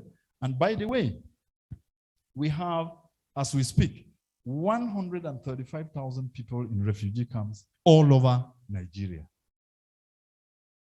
And what we made provision for, we only went to 5 of the over 25 settlements where we have refugees. 5. And you put down 25 tons of food, you see the little bag your daughter is taking home. Because between them, we did this service to 7,000 children. 7,000. All right. Now, these are the refugee camps that we are working with. You can see there, Adagom 1, Adagom 3, Okende, Agbokim Waterfall, and Ikom. These are in the Ogoja area, which I had frequented a lot when I was hiding out in Nigeria. And in my usual style, I will do those things, examining them and doing research, because I think it is beneficial. It is not for you to know. When there is something you, as a people, need to know, I put something on the table. That is why when I tell Mofo and the team that I don't make promises and I don't take them. If there is something you cannot do for me, tell me, Wrba, I'm sorry, I cannot do this. Because that's what I will tell you, rather than, just begin to go. We will do something. What is the name of something? What is something? Something is as good as nothing. It's as good as nothing. So, so these are our 2 key partners who are looking after these children. And look at the crowds you see there. Look at the crowds you see there. These Ambazonia, these are your children. These are your children. You can see the misery. You can see the excitement for a few cups of rice. And we are talking about looking for freedom. Now, there is a little story about this little boy. About this little boy sitting down here. You can see him. All right. You can see the little girl looking at him because the little guy is crying. They had come there very early in order to take the front line. And the little boy was crying and saying that they hope that, they will come and get the food early because their mama is sick. They wanted to go back and cook something to give her. And he cried and went on the floor because he could no longer support himself. These are the stories of your nation. And you in the diaspora think that by the time you would have formed the 900th government, you will go and get freedom. It's a lie. It's a lie. So, these are your children. First, the organizers, they bring them, they register them, they line them up. We even had to go as far as looking for indelible ink to put in their fingers. Because they are so desperate, some take their food, run very quickly, hide it, and crawl from under the heads and come back and say, I have not had it yet. And you cannot blame the poor children. You cannot blame them. All right, bros. Now, look at this child. Look at the despondence on his face. It's a whole bucket he's carrying. Maybe to come and take 5 cups of rice or 6. These are your children. Because if you do not have the feeling that someone else's child, you can treat them like yours. What are you freeing the country for? You freeing the country because you want to be president? Really? You want a free country because you want to be a minister? That's your reason. Then you have no reason at all. One of the things I want to let you people know is I am looking at these children and I'm asking myself the dangerous things I've done in my life. And I'll tell you an anecdote. My old mother is 87. She's still alive. I spoke to her this morning and I said, what drove me from home is bringing me to Germany to begin the process of seeing how we can take back this stolen country that we had. And I'm calling you like the God that I know to bless me. Because the dangerous things I've done in my life, she has known them. And she knows that I'm a daring child. Sometimes I feel sorry for her, but there's nothing I can do. Because there is something that eats you up about oppression, that your soul is restless. Your soul is restless. So, I remember him. It is rare, especially in a culture, the warrior culture of sort like mine. I told my mom I wanted to get married when I was 24 years old. And she said, oh no, boy, it's too early. Come on. A man should grow up, you know. You are just about to have a job, get the job, build this, do this, and then get married. I said, Mom, there's something in my heart. And she said, what is it, my son? And I told her, I don't know how you are going to feel about this. The things that go through my mind about how our people are treated in this country.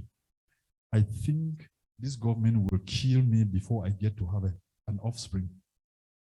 So I want to marry early so that if they kill me sooner, there could be one child left behind who could bear my name.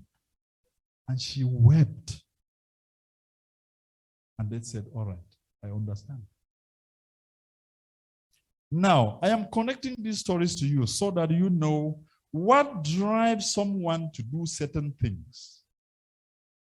What drives you to do certain things? I was quoting to you, Hegel, from here, things that I learned in high school in 1980. I did not know that that is how my life had been charted out. But when I see this, especially this particular picture, no, can we have it back? Yeah, these 2 children from the same family. The story was told us. What I want to call, you can see the level of despondence. You can see a grown-up child with a little sister sucking his. That is a sign that he is not a well-balanced child. He's unhappy, he's miserable. That's a source of comfort for people who know a little bit of child psychology. Because at that age, he should not be doing it. It is the desperation. Now, you have the genius sister. And that is where I want to call your attention, and I was honoring the women of Ambazonia. You can see that the bigger man, who's his brother, has no bag. It is a woman carrying it. That is the responsibility our women carry throughout their lives, even from this age. Even from this age. And we are talking about freedom, and you cannot see this. And the 200 governments we have formed on the internet, they cannot give us statistics and show us where these children are lying. Then when we get Ambazonia, what would it be? A country for you and your strong friends who fought by you and promoted you and did propaganda on your behalf. Nothing doing. We will get a free country for people like this. These people have to go back home. They have to go back to their homeland in a free country. Now, there is this picture of, this is the most beautiful picture that came back from Nigeria. And I saw these two sweet little ones with the tropical sunshine, and they were telling me they couldn't even see well. And she was asking the young lady, asking her, Blessing is the lady's name who's been helping us. They're asking her, because they cannot see well what's in there, said, is some of the food cooked? Because they want to be eating. He said, no, you have to take it home because they can't see it. All right? So these are your children, Ambazonia. Before you talk freedom, talk humanity. So this is how we went. This is how the promotion was done. Little kids. This little child gave us a remarkable picture. Look at those eyes, blank, a blank face, hopeless, helpless, needy. And if you look at those jaws, they are not a sign of being fully fed. They're a sign of malnutrition for people who know it. They're a sign that any kind of carbohydrate that comes is just swallowed. Ambazonia, these are your children. Anyone who doesn't talk in these terms, don't talk to me. Don't talk to me. Now, this is one. This little boy, they are one of those who came. Can you look at his blank face?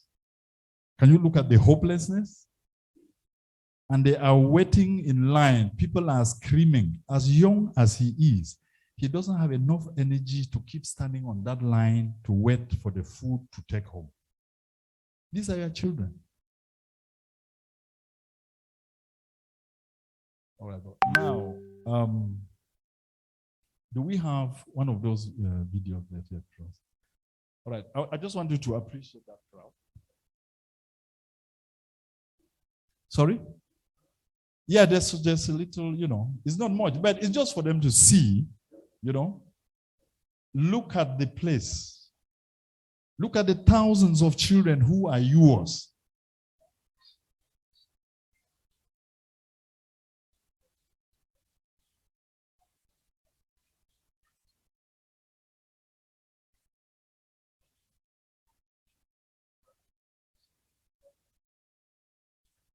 Now, these are things we need to know. These are things you need to look at. These are things you need to understand. And will you please follow up?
Amazonia, this is your story. This is your story. This is the story of your children.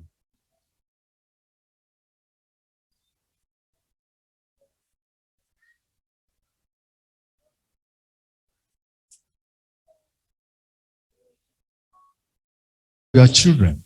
And your children's heritage.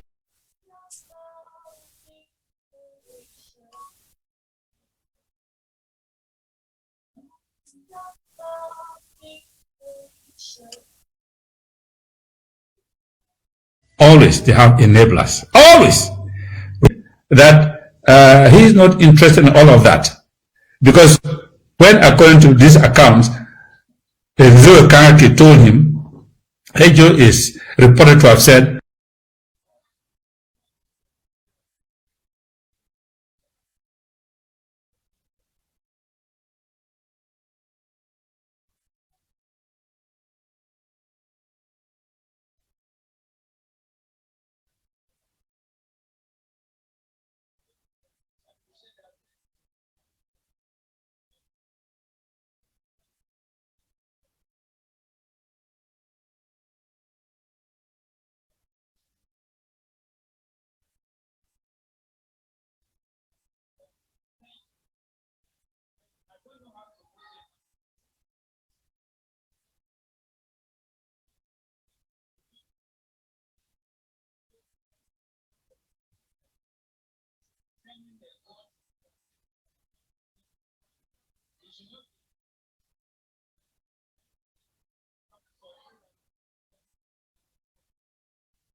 Amazonia, that is your story. That is your story. And it shocks me that for people who should first of all know better, having left a backward civilization in Africa, coming out into the West, that we cannot do better than we are doing. It's a shame. It's a shame.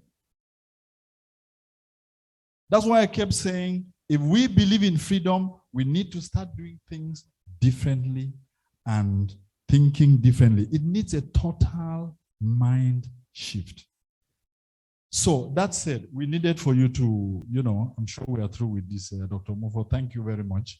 So that is what is happening to your children in those refugee camps. Then the other relief formula is the one that we put together for those whose liberty have been deprived, for those prisoners without a crime. So we've set another little team. The people live in different countries. We have left 15 million CFA at their disposal because lots and lots of times I hear stories of children dying in a prison cell because a child had a hernia that needed 45,000 CFA and it wasn't there and the guy died. Someone who was standing to defend his nation and protect it from the thief is dying because of 45,000. It's a shame. It is shocking.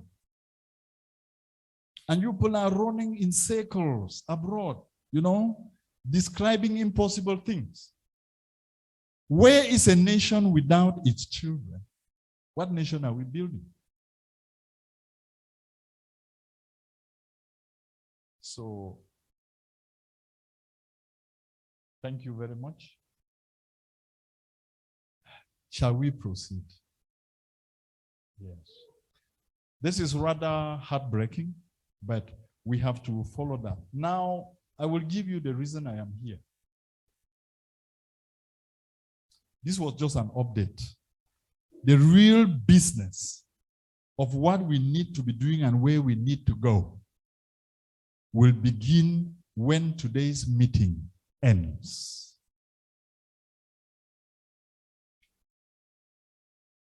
Well, a lot of people have been struggling to introduce me, but I would like to say something about me. That my names are Wrba Joseph Mbizinu. I believe in freedom. I am hard-headed. That one I know. I fight very hard for the things I believe, especially if those things have to come with protecting humanity. The things you are going to be hearing from me this evening might not be the things you were expecting. Because I was coming here People are calling, they are writing, they are, Wirba is coming to form a government. Oh, please call for this unity. Oh, please call for this and that. And I am asking, where do you think I have the power to call anybody to do anything? I don't have it. I don't have the power. It's a presumption. I don't have it. I don't have it.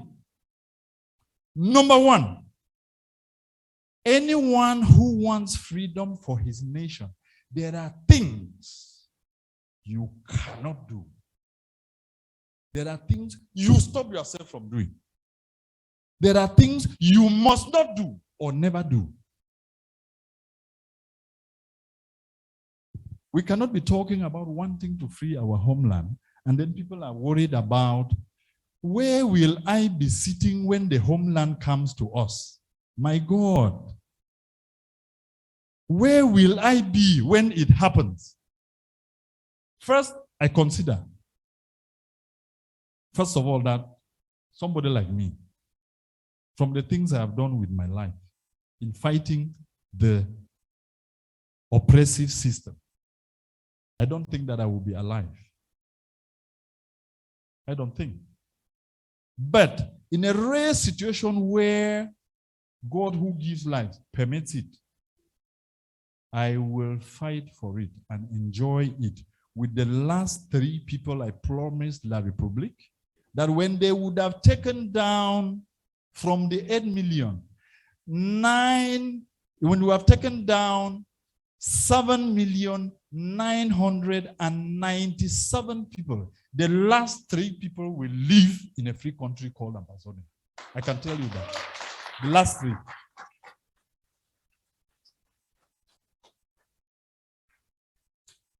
Now,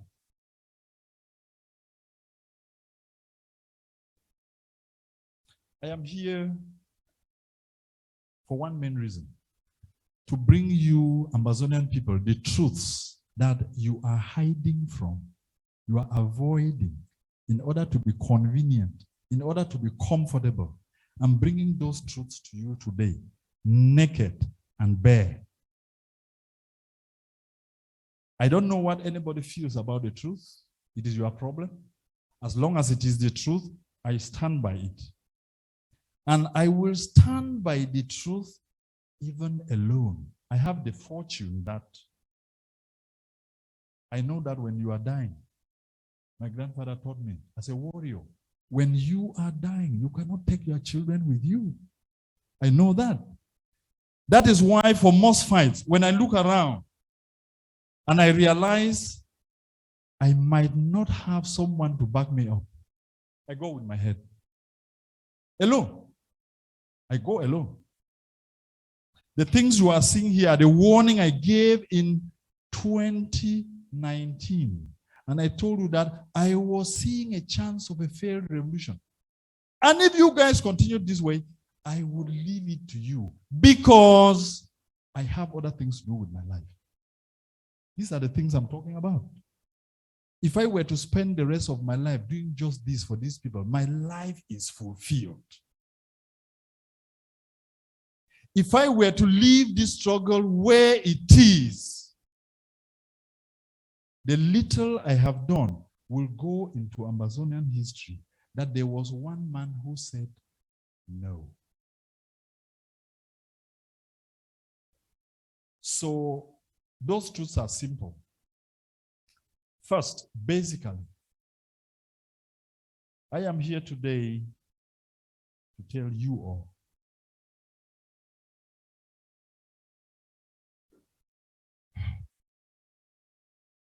sometimes you almost get emotional thinking about these things and what is happening to your people. Sometimes you feel like crying. It's very painful. I am here to make the final wake-up call to Amazonia. This is your final wake-up call.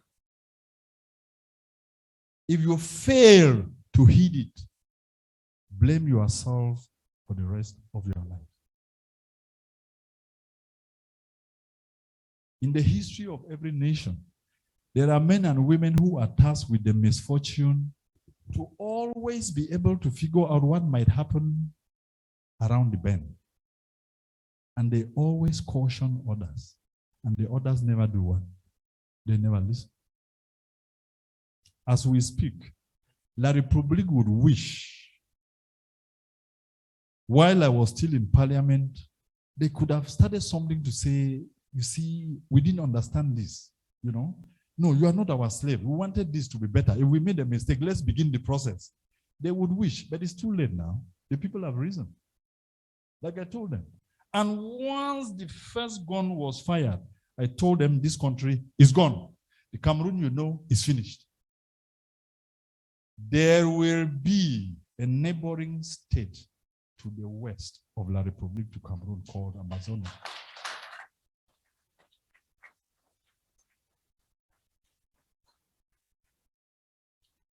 It is your last wake-up call to remind you that you have been going down the wrong road for too long. And I have kept reminding you that this is not the road to freedom. Because the road to freedom is rugged, it is cruel, it's daring. It's a devilish road. Whoever is not ready, just remain and be a slave. Don't try. So it's your last wake-up call. Please pay attention. The number of people who have changed the history of most countries is never a crowd. It's usually a handful of people.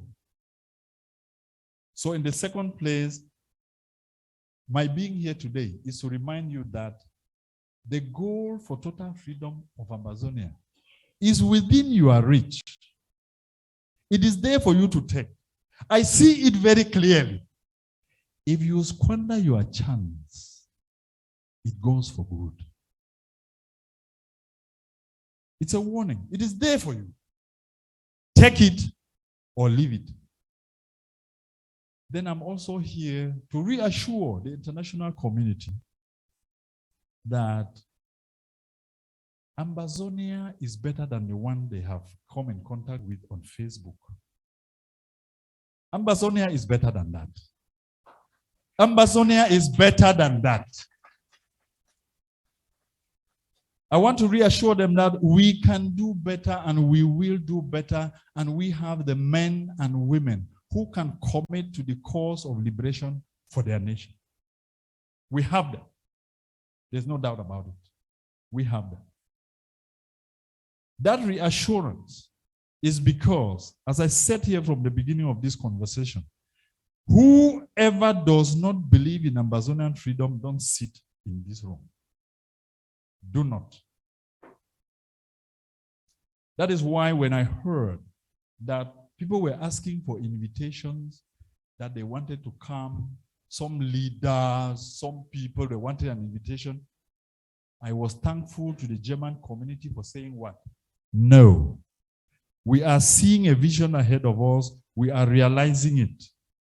When war befalls a country, I come from warrior roots in so. When war befalls a country and the horn for war is blown, every real man just goes to his house and takes down his gun and starts cleaning. You can never knock a warrior from bed and say, what are you still doing in bed? Those are words they use for people they want to take to church or to a political party. You do not invite people to a freedom movement. No. When they see the direction of freedom, they run there. You cannot invite people. You need to say that if you invited this and that, then they will come. What would we do? If you invite somebody, then you start worrying. What's he going to eat? What does he drink? You now get into those political things that help nobody. And then some will go back complaining that, went to that place, we were there the whole night hungry, I almost died. Thank you very much. Thank you very much. We are here in recognition of the fact that our country, Amazonia, needs us. And we should be looking at it that way. Now, before I come to an ultimate question that I need to ask all Amazonians, I will need to remind, especially the elite class of the Amazonian nation, that they have been too passive. The elite class has been too passive. The discussions are on Facebook and on fora, on WhatsApp. You cannot liberate the country that way. You cannot. Stop those things. Let's begin the process of liberation, if you believe it. If you do not, leave us alone who believe in it. We will take it for you. We will go and get the free country for you. We cannot get a free country by screaming and kicking out at everybody, as I've seen. We cannot get a free country by complaining.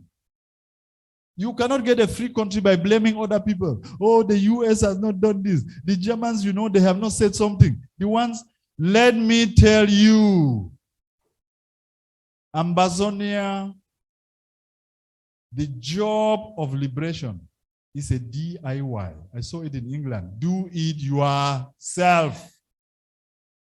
If you are waiting for your neighbors, you will drown. So let's stop blaming people. We cannot have a free country through conferences. There's no way. Call 1,000 conferences. It cannot take you 10 millimeters towards freedom. I can guarantee you this.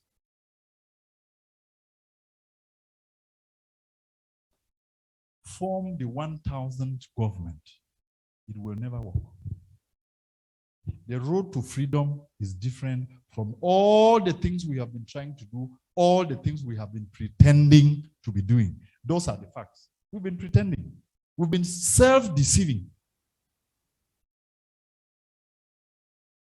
There is an issue there. When I got out here, the whole rush was, oh, honorable, you know, we want to give you an interview. We want you on this. We want to, there is this platform. And I told them, I'm not doing this kind of business. What is this about? Those are things that are done by politicians who are hoping to play the next trick and get people doing something for them.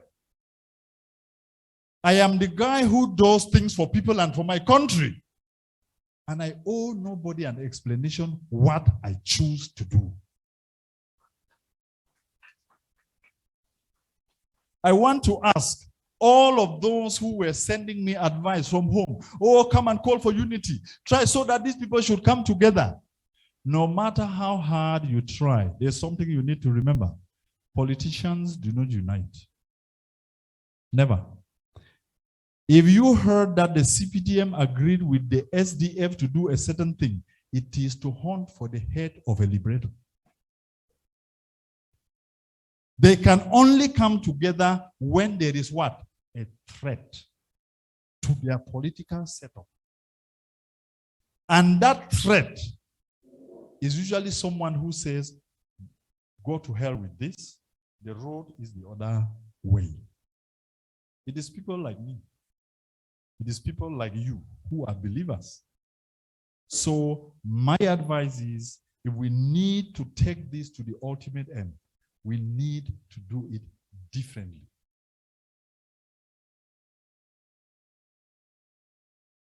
Now, I want to explain to you a simple reason why I became not the first, the lead person who told us that the formation of something called a government will ruin this struggle. I said it. I was still back at home. Mofo is my witness. Because this courageous young man, when the debacle after I got to Nigeria happened, he flew home to come and see me in my village to say, if you do this for us, and I don't come to thank you myself, then I'm deceiving myself. Then I took time to tell him, you see, this is where this thing is going to be going. I'm hearing these echoes about governments and this and that. If you do something called government, once you add the word G-O-V to anything, you have pronounced corruption. You have brought in adventurers.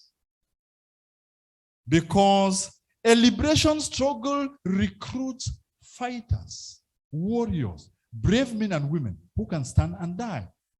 Governments recruit administrators, ambitious people, people who want something for themselves, people who want to use the people to get something, not people who want to use themselves to give the people something. That is why I denied it from day one. A lot of people are going to be very disappointed with me. Why? Because they think that freedom is an easy thing. And that is why I have been saying the reason you choose to be forming governments in the diaspora and those governments that have ruined our struggle, the reason you choose to do it was because it was the easy thing to do. It was very easy. Call your friends together like we are sitting here. We can sit here like this and go out with 10 governments. Is there something that stops us? Or you are already a minister, call this man, Willie. You are the minister of culture. And people clap. It is the easy thing to do. David reminded you people that I said, if you defy science and nature, that you can begin building this house from the roof. You are a liar. You are a cheat. You are a fraud. Because houses are built from where? From the foundation up. And I am here today to remind you and to get us to start getting ready to set the foundation for Amazonian freedom.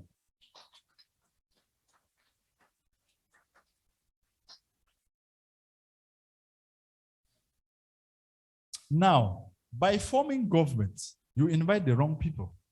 And one of the things that oppression does to a nation is that when the oppressive system, it reduces you to nothing. It deprives you of everything to make you subservient to itself. And when you begin to buy those ideas, you start sometimes behaving like what? Like them. Paul Biya has been in power for almost 40 years. He has already formed more than 50 governments. Cameroon is only going backwards. Then the people he oppressed, if I'm not mistaken, have you people formed, is it 5 or 6 or how many? The struggle is going only backwards. And then you think, because why I denied the concept of government was because you will start imitating your oppressor. And that is the wrong thing to do. You do not imitate the man who is killing you. You do not imitate him. Now, the next reason I denied it was because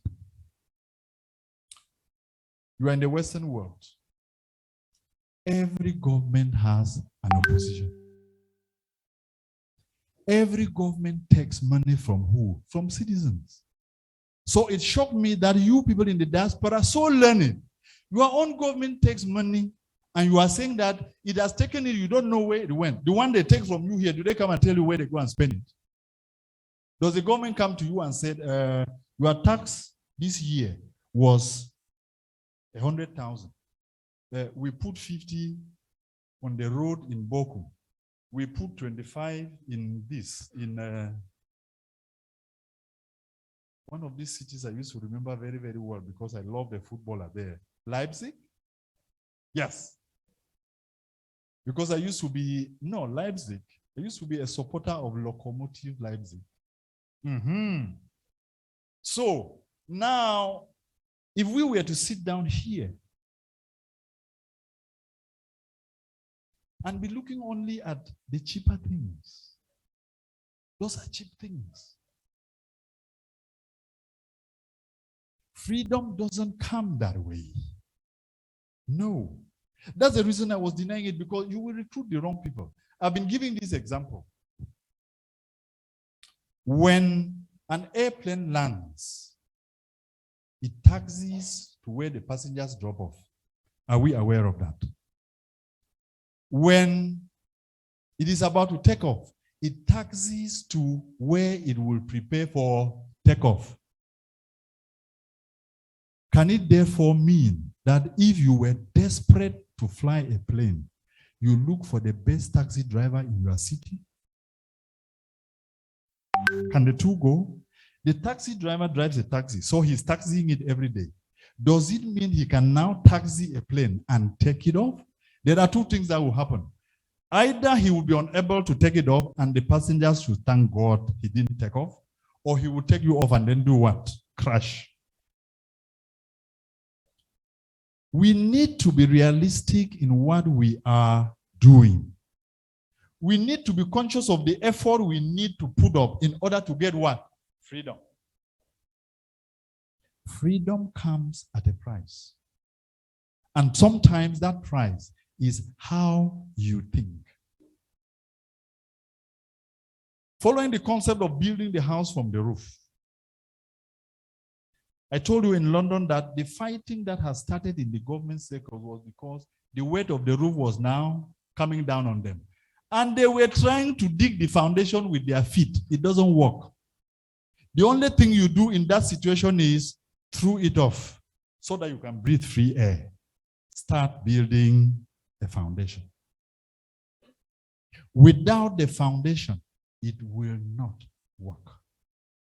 The basis of every liberation movement, the countries in the Southern African region that I have personally visited, some over 20 years ago, just to ask questions.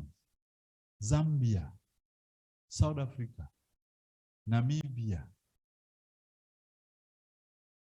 Kenya, people who had fought, you have to learn the things they did and improve on them. Ambazonia cannot reinvent the wheel. It is not possible. We cannot create a new way of doing freedom. It is not possible. Except you have accepted that we are a failed and attempted people who wanted freedom, and we are ready to go back and lament and let La République walk all over our land and do what they want with us, or we should get serious, sit up, and begin the liberation struggle in earnest. Before I come to ask you the toughest question that Ambazonians have ever been called to respond to, I would like to make one last comment. That my opposition to government was partly because I told them that when you form something called a government, all the people internationally who could sympathize with your movement, they run away from you. Why? Because they have diplomatic relations with the oppressor. So if you start by imitating that oppressor, you send away all your friends. So you have nobody who can sympathize with you. You have nobody who can listen to your story. Go around shouting and create governments and do all the things you did until you move in the right corridors and talk to the right people who will listen and say, okay, I didn't know this. We need to call the other people to say, this is more serious than we thought. And all of these things are done where? In the back room. In the back room. I've told you about numerous meetings in the Commons.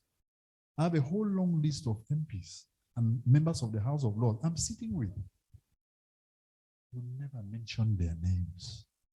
You never talk about it. Because you are winning them to your side of the story. If I were following your drift, as soon as I finished one meeting from 2 years ago, oh, I was with Minister X, we had a drink in the House of Commons, and I'm now telling you that very soon Ambazonia will be free. I'm a liar if I tell you that. I'm a liar. That's not how it works. That's not how it works. So we will have to learn discretion. And the last thing that happened when these governmental things are created was I did a bit of psychology as a school teacher. And I learned something about group loyalties. They are the most dangerous things you can face, especially in a struggle. Loyalty is a dangerous thing because nobody wants to look stupid. No human being wants to look like an idiot. Therefore, my opposition to the government was when you start and an opposition forms. And if something happens to that government, then we are going to have broken camps and people running in different directions and saying different things. So I advise, don't do it. Because the narrow group mentality is the most dangerous thing. Now, to tell you another truth. For all the people who have formed any kind of group in the diaspora, every government you have formed, I challenge you with this. Do you realize that the loyalty you demand to each group leader, the loyalty you demand to each group is now over and above the loyalty to the Ambazonian flag and the anthem? It's over. So how can you get freedom with that?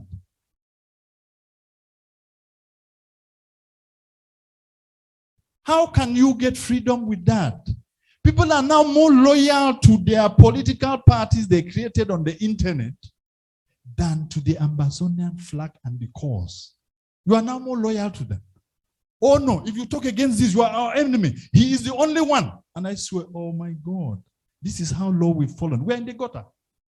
We are in the gutter. If believers don't rise up from this moment and move in the direction and teach everyone else that it is belief that can free us, I will put you to shame. Because when you will hear that they have cut my head, at least I will rest in peace, because I died believing and trying to get a free country for my people.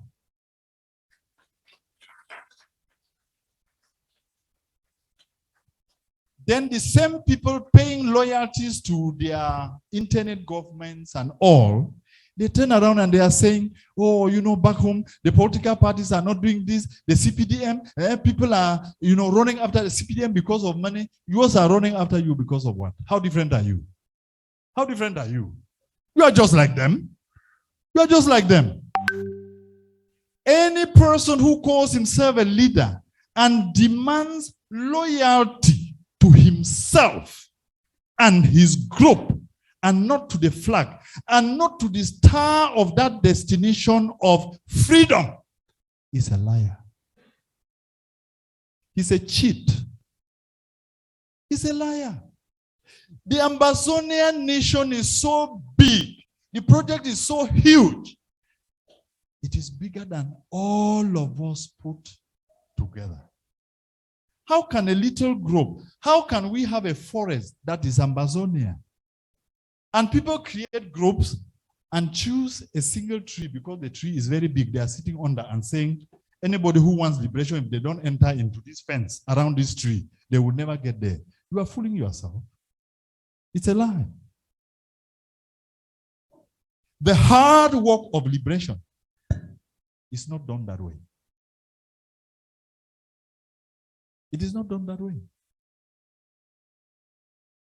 Have you ever known, ladies and gentlemen, that in human history, you have had men and women who have stood up alone for the truth in their nations, and the whole nation stood up against them, and it ended up that that one woman or that one man was right and the whole nation was wrong? Have you ever known that? I stand with the truth about the liberation of my homeland. If I have to stand there alone, I don't mind. It's my choice. It's my choice. It is my choice. And by the time I make that choice, and 2 other people come up and say, we make that choice. 10 others come in. We make that choice for freedom. Then the handful of liberators will free their country for the cowards who choose the easy road.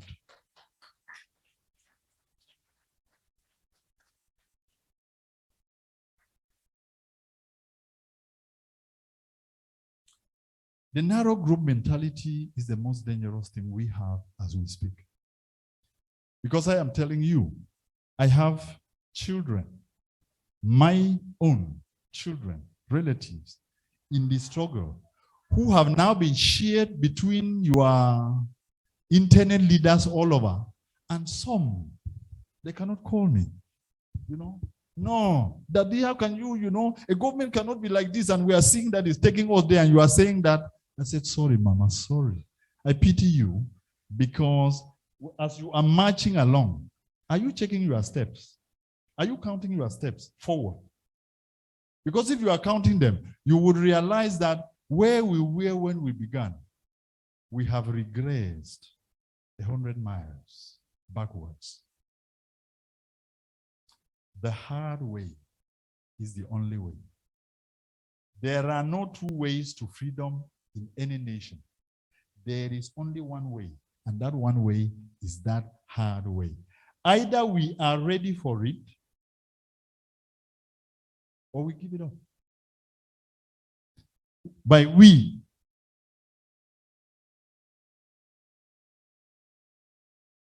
thank you. By we, I mean you and me who believe. By we, I mean those who can go the extra mile to deliver what they want and to get what they desire. If you do not know something, can't you learn? Why do we go to school? Can't you learn? And I've been asking the question to my brother sitting over there, Dr. Njibamo and Jerima. I've been asking, what has been the use of this huge education we have all acquired abroad? That we cannot sit and look at the simple practical things and say, no, this doesn't seem to be working. Let's change it and go to this direction. We have attempted this.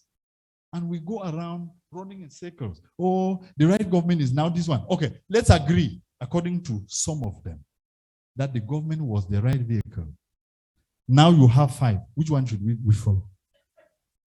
No, to be honest, which one? So we'll now be choosing, okay, the other man is very tall. He looks like my father, so I go with him, right? Where would we end? Where would we end? Now, I would like for us to present something to you, which is the major step we need to take towards, and what we have been doing to the struggle, which we need to take to start moving in that direction. There are certain truths you need to know. So we'll present them to you. Dr. Mofo, I would first of all like to have a drink of water and a little breath, and a little breath. Then we do the last.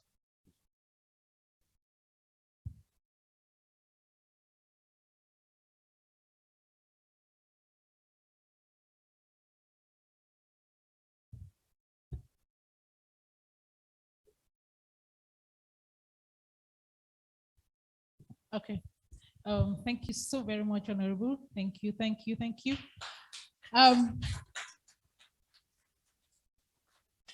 Yes, while Honorable is taking a sip of water, we also acknowledge the fact that you've been sitting here for very long. You too need a sip of water, and you need maybe some chewables. You will be served something, some finger food. You will also be given some water. Our appeal is that you saw the images from Abokim, Adagon 1, Adagon 3. You saw the children. We are all here trying to put in money for this project. So we're pleading with you that while you take a drink, I mean, the food is going to be provided for you for free. When you take something to drink, please just drop something, a token, so that we can continue to provide for these children. So in the hall outside, you will get something to eat. And some other thing, some time ago, there was an alarm here. Just to calm you down, that was triggered by some children who entered the lift. So there's nothing to worry about. It was just children playing, and everything is fine now. So have a sip of water, have a bite, and then we'll come back here very, very quickly and continue with what Honorable has to present to us. 5 minutes, 5. All right, 10 minutes. 10 minutes. You have 10 minutes.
One spirit, one love. One spirit, one love. Unity warriors. Today is 14 May 2022, where the Unity warriors don't make small battle for Sako, where the battle will be led by General Wirba, Colonel Teresa, Colonel Chris, Captain Probambon, Commander Abdullah, and Commander Fearless. Where one talk for the Republic say, the detour said they define we. They do waste at time because Amba soldier, especially Air Force, they know they actually don't one place. They do work on our worker. So when you were with the Q and I say Air Force with Unity warriors, they know they should don't for one place. A lie? No. Soldier, the work on our soldier no get specific place where they should don't for there. Smooth time when I go here with our Baminda. Now so. Smooth time now so when I go here with our Baminda. One spirit, one love. One spirit, one love. One spirit, one love. One spirit, one love. One spirit, one love. Unity warriors. Today is 14 May 2022, where the Unity warriors don't make small battle for Sako, where the battle will be led by General Wirba, Colonel Teresa, Colonel Chris, Captain Probambon, Commander Abdullah, and Commander Fearless. Where one talk for the Republic say, the detour said they define we. They do waste at time because Amba soldier, especially Air Force, they know they actually don't one place. They do work on our worker. So when you were with the Q and I say Air Force with Unity warriors, they know they should don't for one place. A lie? No. Soldier, the work on our soldier no get specific place where they should don't for there. Smooth time when I go here with our Baminda. Now so. Smooth time now so when I go here with our Baminda. One spirit, one love. One spirit, one love. One spirit, one love. Amen. Amen. Amen. Una hold una brother, tell am say.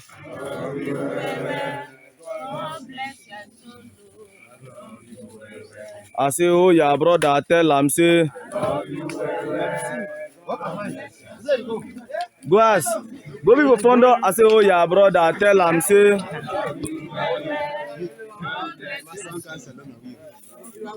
Yes, all for one. One for all. Yes. If una see the civilian them, no be so hate them. Now a correction. There were 12 of them. So I don't ask them, say that 9, they don't do what, they don't take money chop. Don't be small thing, no. Anyhow, small. Now people get their mouth, make any man talk what he talk, you understand? If you say vex you over, why provoke you, una know what una fit send now. Now say, una know they gallant to wait them. No more now. Yes. Ama, watch what they be say. Now we, they rush this ama. We go control the ama. You understand? Yeah. See yeah, freedom fighter. So hold this gonna be armed robber way with day. You understand? Yes. We are freedom fighter, and we go fight for our freedom. We go take them. They say the kingdom of God suffering violence. Only the violent decided that to take it by force. See and man want stand for that door of victory. See one blocker. Bobby, yes. Clear road. And he gets on same way they talk say follow who no route. Where you follow my road? One mama, oh. Come on, let's do it now. My baby, my fine baby, my baby, my sweet mama. Let me tell you something about this, my sweet mama. The only woman who give it me to grow and make me a man. Thank you, for the love you showed me. Without you, my bamedai, I know for the existing. Thank you, my bamedai. Thank you, my homeland. God bless you, my mama. For the short you say for your children, I am proud of you. You are rich. I am proud of you. You are strong. You defeat the whole Cameroon like Africa in the one day. My bamedai, my fine baby.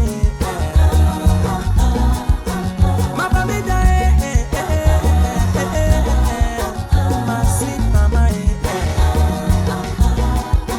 Some people say you too small to change the country.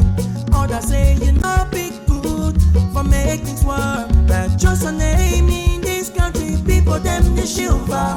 The way we are picking them, they also people them they wonder. Thank you, my bamedai. Thank you, my homeland. God bless you, my mama.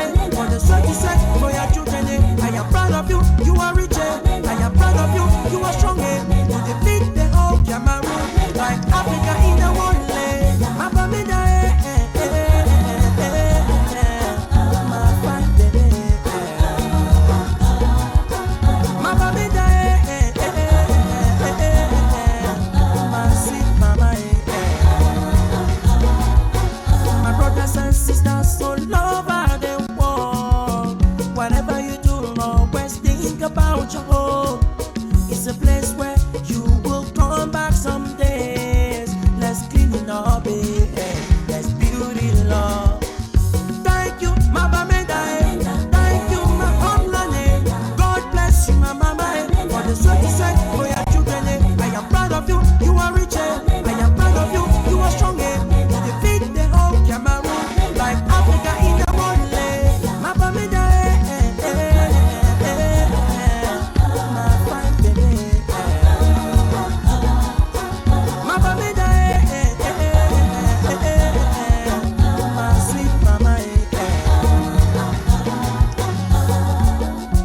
All the hardworking sons and daughters of this great northwest region of Cameroon, I want you to stand up and dance because the time has come when we have to put our heads and hands together in order to build this our lovely and only region.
man family love like one. Virtual one goes away. We proud of who we are. Versity tutti nay, versity thousand today. Virtual one goes away. We proud of who we are. Me a wandang bagal mo, and a wandang jang man jong oh, my brother. Avoid numbers, pull up jabang, we go still chop on my sister.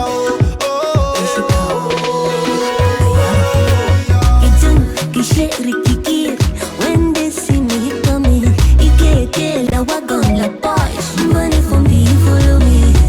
Turula musika kilo wikisa. Ishana chumcherere. They don't want to say can you hear the truth song? Jere kanjindin man family we like one. Virtual one goes away. We proud of who we are. Versity tutti nay, versity thousand today. Virtual one goes away. We proud of who we are. Jere kanjindin man family we like one. Virtual one goes away. We proud of who we are. Versity tutti nay, versity thousand today. Virtual one goes away. We proud of who we are. Lenzi ganse jengle no, for vine consansi. Ven wa we are watching go, for vine consansi. Venzi ganse jengle no, for vine consansi. Ven wa we are watching go, for vine consansi. Yeah, I'll sing some. If you know say you be proud of your beginning, make you the shine your light. Just follow me, oh, follow me, oh, follow me, shine your light. Le bambo le wa, bibi nyok tenya dentitya, bibi nyok tenya dentitya. Come any pan this one again. I be proud of me licky girl, yeah. I'm proud of who I am, yeah. C'est pas point tout, yeah. Bafu samo, yeah. Bangante bangjung, yeah. Genta asin do, yeah. Jere kanjindin man family we like one. Virtual one goes away. We proud of who we are. Versity tutti nay, versity thousand today. Virtual one goes away. We proud of who we are. Lenzi ganse jengle no, for vine consansi. Ven wa we are watching go, for vine consansi. Venzi ganse jengle no, for vine consansi. Ven wa we are watching go, for vine consansi. Come see the special place where I come from. The moon is bright, we telling stories round the bonfire. We get the firewood and we get the power. We get the sauce, yes, we are proud of who we are. Now not to say all man, not chumchere. Yeah, moe, hawa konga tuma. One so yo alaya kisanga. Ile.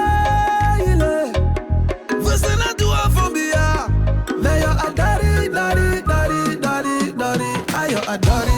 Jere kanjindin man family we like one.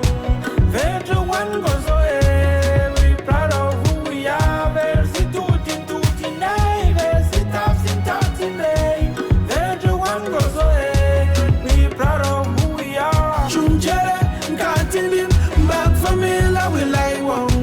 Virtual one goes away. We proud of who we are. Versity tutti nay, versity thousand today. Virtual one goes away.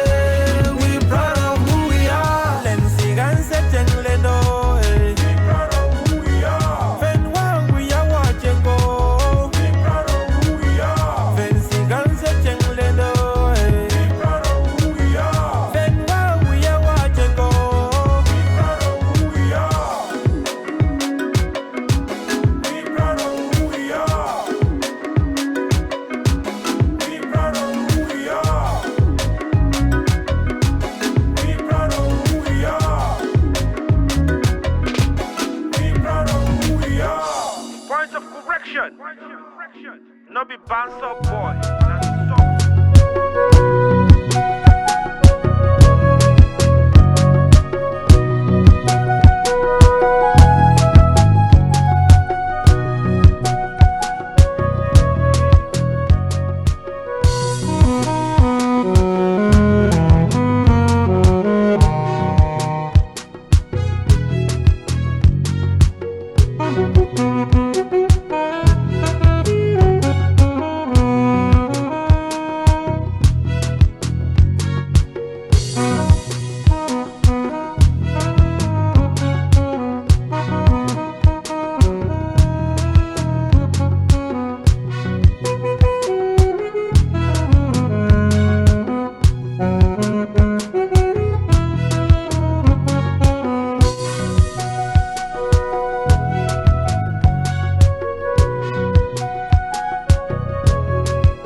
done to our children in West Cameroon.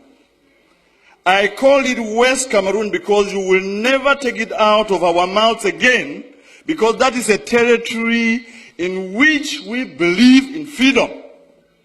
To go out on the street and demonstrate is a basic right for us. And that is why we are saying that there are two Cameroons that came together. If you are telling us, like a state minister stood here last year and told us that what happened in Cameroon is like dropping a few cubes of sugar into a basin of water. Who is the sugar and who is the water? I'm asking the government bench of Cameroon, who is that you rape our children? My brother's daughter has been raped in Boya. I swear to you, the government of this country, does the president of this country know that the governors and the DOs and all the administrators you are sent to West Cameroon are out there behaving exactly like an army of occupation? Our people have nowhere to go. We have made all the efforts. Our ancestors and our forefathers trusted you to go into a gentleman's agreement that two people who considered themselves brothers could go to live together. If this is what you show us after 55 years, then those who are saying that we should break Cameroon are right. They are correct. The people of West Cameroon cannot be your slaves. The people of West Cameroon are not, you did not conquer them in war. If this is what you are saying that we should live in, I say simply, no, it will not work. How do you have an army that's supposed to protect children? Step out there, beat them, and rape some. It is not heard of in any country. This is the 21st century, and anybody who does that and cannot be willing for his government to pay the price, we will exact it on you. Because you are making us believe that we went to the wrong place. What is there to say? I want the world to know and to have it on record that we have made efforts. I have sat with ministers and listened to them talk. The first one was the then Minister of Justice, Amadou Ali, 10 years ago. And I took my time, drove from Kombo to Yaoundé to tell him something is brewing out there. This thing that you people are sending gendarmes to beat people up and say all of these things, there is pain in West Cameroon. And as Minister of Justice, be very careful. What happens there? And he turned around, looked at me, and told me, Mr. Wirba, it is your people who choose to come here. He is alive. He told me. Last week, I went to see the Minister of Higher Education, Professor Famendongo, and I told him, the problems in Cameroon, the problem we have in West Cameroon, is the problem that will bring down Cameroon. If you do not handle it well, you will not know Cameroon as it is in a few months or in a few years. When people have had pent-up anger and pain, humiliation, for over 50 years, when it bursts out, you will never be able to control it. And I told him. And simply what he asked me was, qu'est-ce que vous allez faire? Because you have your army of occupation out in West Cameroon, you believe that when the people will rise, even if you took the whole of the French army and added to yours, you will never bring them down. And we have no need for that. We don't have any need for that in the 21st century. I was one of the believers in a unified Cameroon. And I want to tell this house that what has happened to those children in Boya University and in Bamenda has convinced me that the people who say Cameroon should go in two parts are correct. And there are more and more of us out there who now believe that it is the ultimate end. I listened the other night, an offer of 1,000 jobs, an offer of 2 billion francs for lay schools, and I laughed at myself. Are my people slaves? So you now take them to be your dogs, that you can beat and wound and maim, break their bones, then threw a piece of meat for them to fight over. It has to end. If we, the people of West Cameroon, have to continue doing what we are doing, it is because we believe that the more is always the merrier. When you have more people, you have more chances of surviving in life. If the more people who are the people of East Cameroon have proven to us that our blood means nothing, then it is time for us to say it will soon be over. I want to give you a quote here in this house that I borrowed from the American liberators. When injustice becomes law, resistance becomes a duty. The people of West Cameroon have a duty to resist your oppression. I call it oppression because of what I've seen in the field. Let me quote you another 2 instances. 3 weeks ago, there was an incident in Bangolan, which is a neighboring village to Jakiri, where I come from. And I don't know what it was about, and a gendarme officer was killed. And the forces of law and order, under the instructions of the SDO of Ngokitunya, move into Jakiri, a neighboring village, and take away 100 men. Just beat them up, break their bones, and then just leave them there. And I went to that place where he took these people, and I told him, Mr. SDO, you are going to release my people. He sent soldiers to me, and one of them told me, I said, I am the representative of these people because I'm a parliamentarian. And the young man turned around and asked me, "Et puis quoi? On n'est pas ici à Yaoundé." And he drew a line on the ground to tell me, if you cross here, you will see the consequences. Unfortunately for him, I happen to be a descendant of the warriors, so nobody draws a line before me. And I crossed, and I told him, shoot me. I told the SDO, release my people. In 12 hours, he released them. But some are still lying in the hospital. They beat and kicked a woman, and she miscarried, a pregnant woman. And nobody can question this. That is the reason in this master plan to finish our culture and our people. You have chosen that every single administrator or every commander of the army is from East Cameroon. That is why they sit there and they can kill the people without remorse. This has to end. Mr. President, Mr. Speaker, I want to repeat this quote. When injustice becomes law, resistance becomes a duty. We, the people of West Cameroon, will resist you, and if you want to take that territory by force, you will kill to the last man before you take it. And you can start from me today. You can start from me. It has to end. Somebody has to know that this is not how you treat a people. 50 years is too long. 50 years is a very, very long time. And we come here and sit just talking about the budget. You normalize murder. You normalize rape. Mr. Speaker, I am sorry to tell you that this is part of the resistance. You will hear me to the end. When injustice becomes law, resistance becomes a duty. It is my duty to defend my people. You will not stop me because of lack of time. Or if you want to, you can call your brutal gendarmes to come and kill me here. I will not. I will not. I want you to hear this, Mr. Speaker, that my people are suffering, and that the cube of sugar that was defined in this house.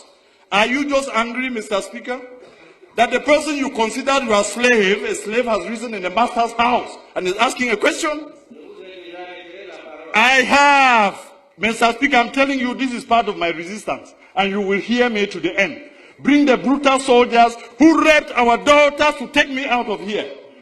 I will say it to my end. I will say it to the end. There is nothing you can do to me. I'm wondering whether His Excellency the President of the Republic knows that the governors and the DOs are behaving exactly when they are posted to West Cameroon as colonial masters. When they abuse people and insult them and do all they have done, we have to resist And we have to tell you, our people will not be brought down because we came into this union as equal partners. Yes, sir. And I am done. And I am done. And we will resist. And there is nothing you can do to stop us because this is part of our culture that we inherited. You people who fear every administrator and every ruler, we challenge our rulers, we take them to task, and that is why they are accountable. Thank you very much.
And we took time to do this analysis to know the path to freedom as opposed to the wishful things we are doing and thinking we are on that path. I have seen, honestly, I am grateful to the efforts I have seen some of us make. I've seen people try. I've seen them use everything they have to try to get towards this destination. I've seen them make the greatest efforts, but there is something missing. No matter how hard you try to hold up walls and hold up a roof, if the foundation is on muddy soil, your house keeps falling down. So I need to point Ambazonia into the direction of the path to freedom.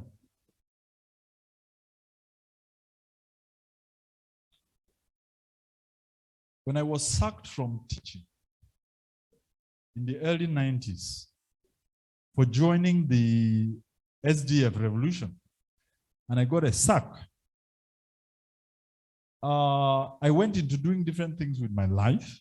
I never presumed I will have a time again to stand and start teaching people, talk less, intelligent, wholesome people like you. But now that the opportunity is there, let's begin. As you can see on the screen here, there is a direction in which the earth rotates. It is usually clockwise. This is how it runs. As you can see this, you know that the earth rotates on its axis to the right direction. On the opposite direction is the direction which is anti-clockwise, and that is where the earth should not be rotating. By that, what I mean is the efforts we have been putting in the struggle have been pulling exactly in the opposite direction from where freedom is. That's what we have been doing. And that failure has come because we have not taken time to think about what we are facing. When we had the book launch in London, I told the people there were many people who came from here, and I told them that I now recognize that you people out in the diaspora do not recognize the enormity of what we are dealing with. You don't even know the oppressor. You don't know that the oppressor never stops killing. You don't know that he stops at nothing to bring you down. Now, we have these red spears pulling downwards. Can you see that? Good. Which means the pulling you have been doing or the pushing you have been doing anti-clockwise is taking us backwards. Therefore, if you see those red spears, the 10 governments you have formed are in the spears. All the groupings you are leading, forming this, calling conferences, all of those things are pulling exactly in the opposite direction.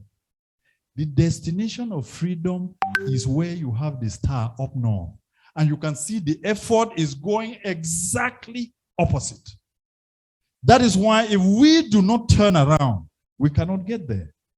You can see the other, this other, no. We're back, we get back here. You can see these other ones. All right. These are the signs. The people who even began going in the right direction when we started, the political noise in the opposite direction was so much, they were now afraid that if they continued in that direction, they would lose the crowd, and they ran back towards the opposite direction. People who want freedom look at this. They look at this direction. And how do we look at that? It is a difficult task. It is tough. The pole is straight and standing upwards, and it is a greasy pole you have to climb out of. That is what we have been doing. And I'm here today to inform you that we need to stop this in order to begin to pull towards that direction where the Star of Liberty is. That Star of Freedom is where Ambazonian freedom is. That is why we signify this as the path to freedom. Freedom is never free. That is why I get shocked that people believe that they can do freedom by charity donations.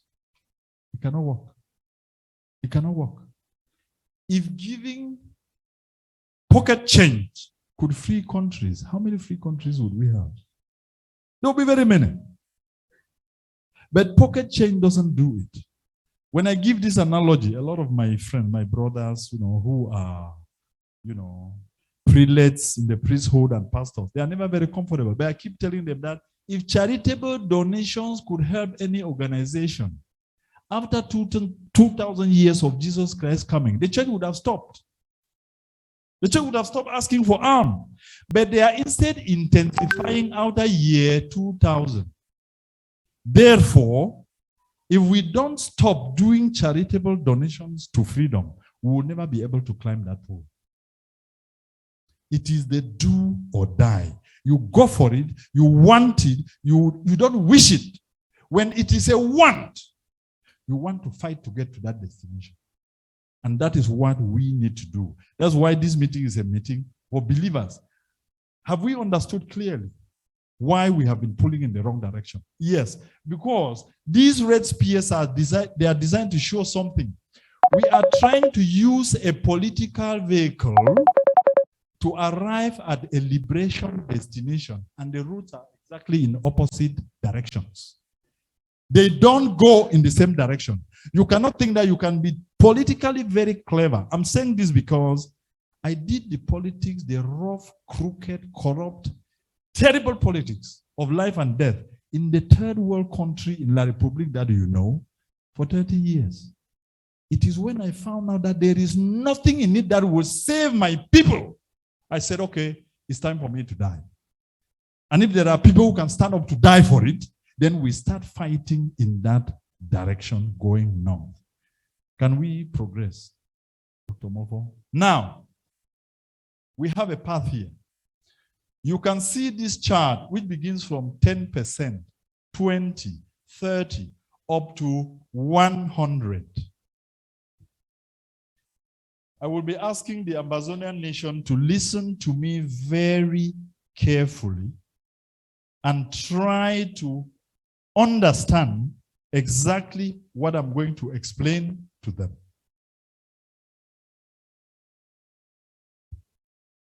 Ladies and gentlemen, if we want a free nation, there are things we need to do. All the efforts we have put from 2016 till this moment have not scratched the surface towards freedom. We have tried very hard, but we haven't scratched the surface. Why am I saying this? I am saying this, ladies and gentlemen, you will take it from me. Ambazonians in the homeland, like those in the diaspora, take this from me. In the school of liberation, there is only one pass mark, and that mark is 100%. There is only one pass mark. There are not two. The best people who have graduated from the best universities with the magna cum laudes, they don't need to score 100%. 80 would be good, 90 would be good, but we are saying in the school of liberation, there is only one pass mark, and the pass mark is 100%. That's why you are seeing this. Now, for all the efforts we have put on for 5 years, we have, the range for us has been between 8 and 12%. 8 and 12% at the best. And you can look up there and see how much we need to climb out of this hole. That is why I'm saying, if we do not change our mindset, if we do not change it, we have defined failure and slavery for the future generations of Ambazonians that La République du Cameroon is prepared to kill and dominate for all time. And I am saying, look at this chart. Every single person who talks on behalf of the Ambazonian nation, every person who pretends to lead, every single person who is forming some group, bringing people together, talking in the name of Ambazonia, look at this chart. Tell me how long and when we are going to climb out to 100%. In the school of liberation, there is only one pass mark. There is no difference in that school between scoring 0 and 99.99. It's a fail. The most recent example is the Tamil Tigers in Sri Lanka. They got everything on their side. Got an army, got a navy, got everything. Went up to 99.9% and came back home with nothing. So you should know that there's no mark that's good enough. So I'm addressing this to the people who are talking about liberation, forming groups, forming governments, forming all those things. You have not started. If we do not change the mindset and realize that it is until we graduate from the political to the revolutionary that we begin liberation. We are asking them to look at this chart. They should now be holding meetings to find out when and how to take this course to 100%. Anybody who has an issue with the attainment, it is part of what we want to let you know here. Be reminded, in the school of liberation, there is what? No, only one pass mark. Only. Yes, there's only one pass mark. Can we all rise and do something for this struggle? We are now into the next phase, and I told you about symbols. Symbols are very important in the liberation struggle, and we now need to start acting and behaving like people who need freedom. Are you all from Ambaland? Yes. Do you believe in freedom? Yes. Good. When I say Amba, Amba, your response is freedom. Amba, Amba. Freedom. It doesn't sound to me like people who really want to be free. Amba, Amba. Freedom. I hear you. It will be done twice, and the third one is Amba, fire. When you hear Amba, fire, the response is freedom for Ambazonia, the only goal we fight and die for. Freedom for Ambazonia, the only goal we fight and die for. Round one is Amba, Amba, freedom. Amba, Amba, freedom. Amber fire. Freedom for Ambazonia, the only goal we fight and die for. Amber, amber. Amber, amber. Amber fire. Freedom for Ambazonia, the goal we fight and die for. Are you afraid of death? That's why you cannot remember. Freedom for Ambazonia, the goal we fight and die for. Freedom for Ambazonia is the goal. And I want us to learn that. Freedom for Ambazonia is the goal. When we would begin this, and Willie de Paris and his group of artists have started coming up with the various songs for liberation, when this will start resounding in every prison cell in La République du Cameroon, and in every center where our people are held in bondage, and throughout the diaspora, somebody is going to be awake. Some nation is going to hear you. Some nation is going to believe you and will come to your assistance. Amber, amber. Freedom. Amber, amber. Freedom. Amber fire. Freedom. You don't convince me. Or do I need to translate into German? All right. So sit down. Sit down. Let's progress. This is a school we are in. We will progress gradually. So as I said, we are in a hole. We need to climb out of that hole. There is a way people who want to climb out of that hole behave. There is a way in which they conduct themselves. And if we are freedom lovers, there is something here we brought for you. There is a heart in the center.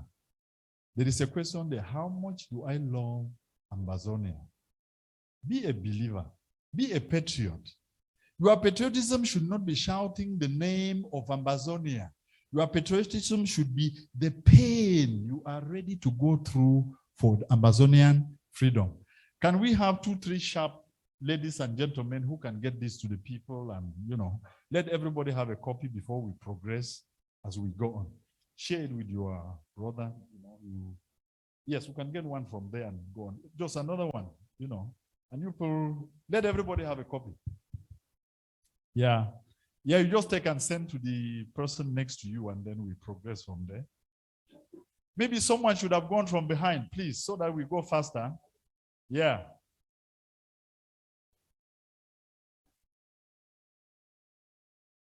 You people didn't do well. When you hold this, you go around and give people so that we move it faster. You take it up from the, yeah. So here we are. There are a whole series of things we need to be doing.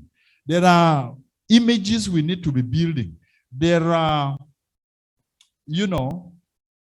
words and symbols we need to be building around our revolution, which should be unique, which should be our form of identity, which should be something we stand by.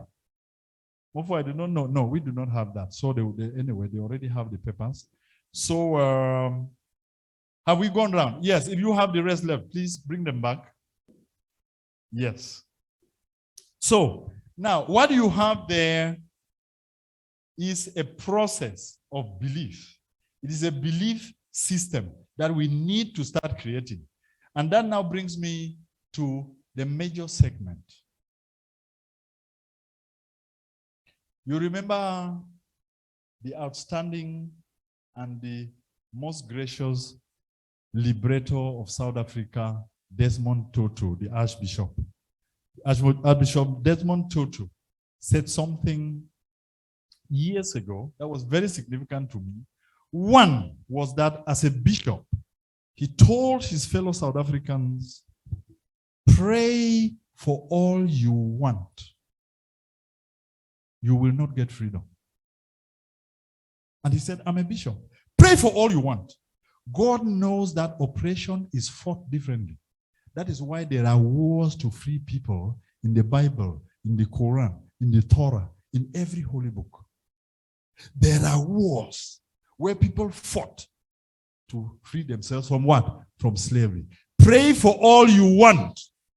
Freedom cannot come because you prayed very hard. If it were that easy, we wouldn't be talking about it. A lot of countries would be free. Then next, he asked South Africans something, which is the most difficult question I'm here today to ask Ambazonians. And that question is simple. Are we Ambazonians? Are you Ambazonians? From the homeland to the diaspora, are you Ambazonians ready to do all it takes to get freedom for your homeland? You don't convince me with a yes. You don't convince me. Because people who have the fire, you will hear it and your neighbors will know that, something is beginning to happen. Are you ready for this? Yes. Are we ready for freedom? Yes. Are we Ambazonians ready to give all it takes to get freedom? Yes. Then there is a process we will have to begin. The next question is, who amongst us sitting here, front, back, and center, can give his leg to be cut for Ambazonia? Who can put his leg to be taken off with an axe to free Ambazonia? I want to see the person stand up. After the leg, I want to see someone who can put his arm so that his arm is cut to free Ambazonia.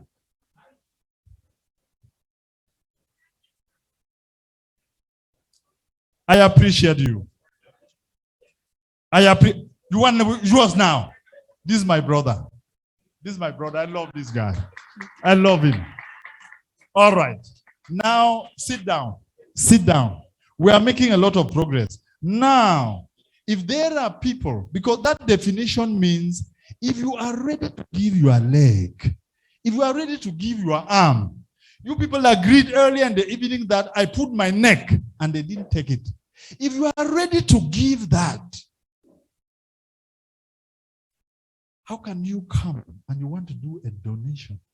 Well, I had 20 pounds. So you guys, you go and manage. Manage freedom? Is that it? If you can give your leg or arm to be cut, then you can give everything you have.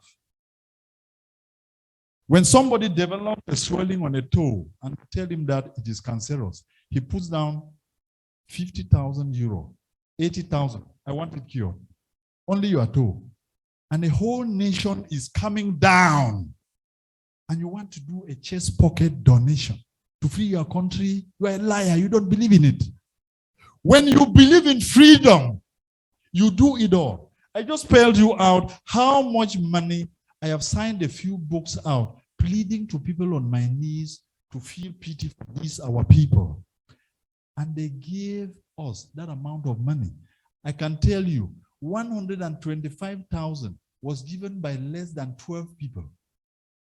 And only one is Ambazonian. And why did he do it?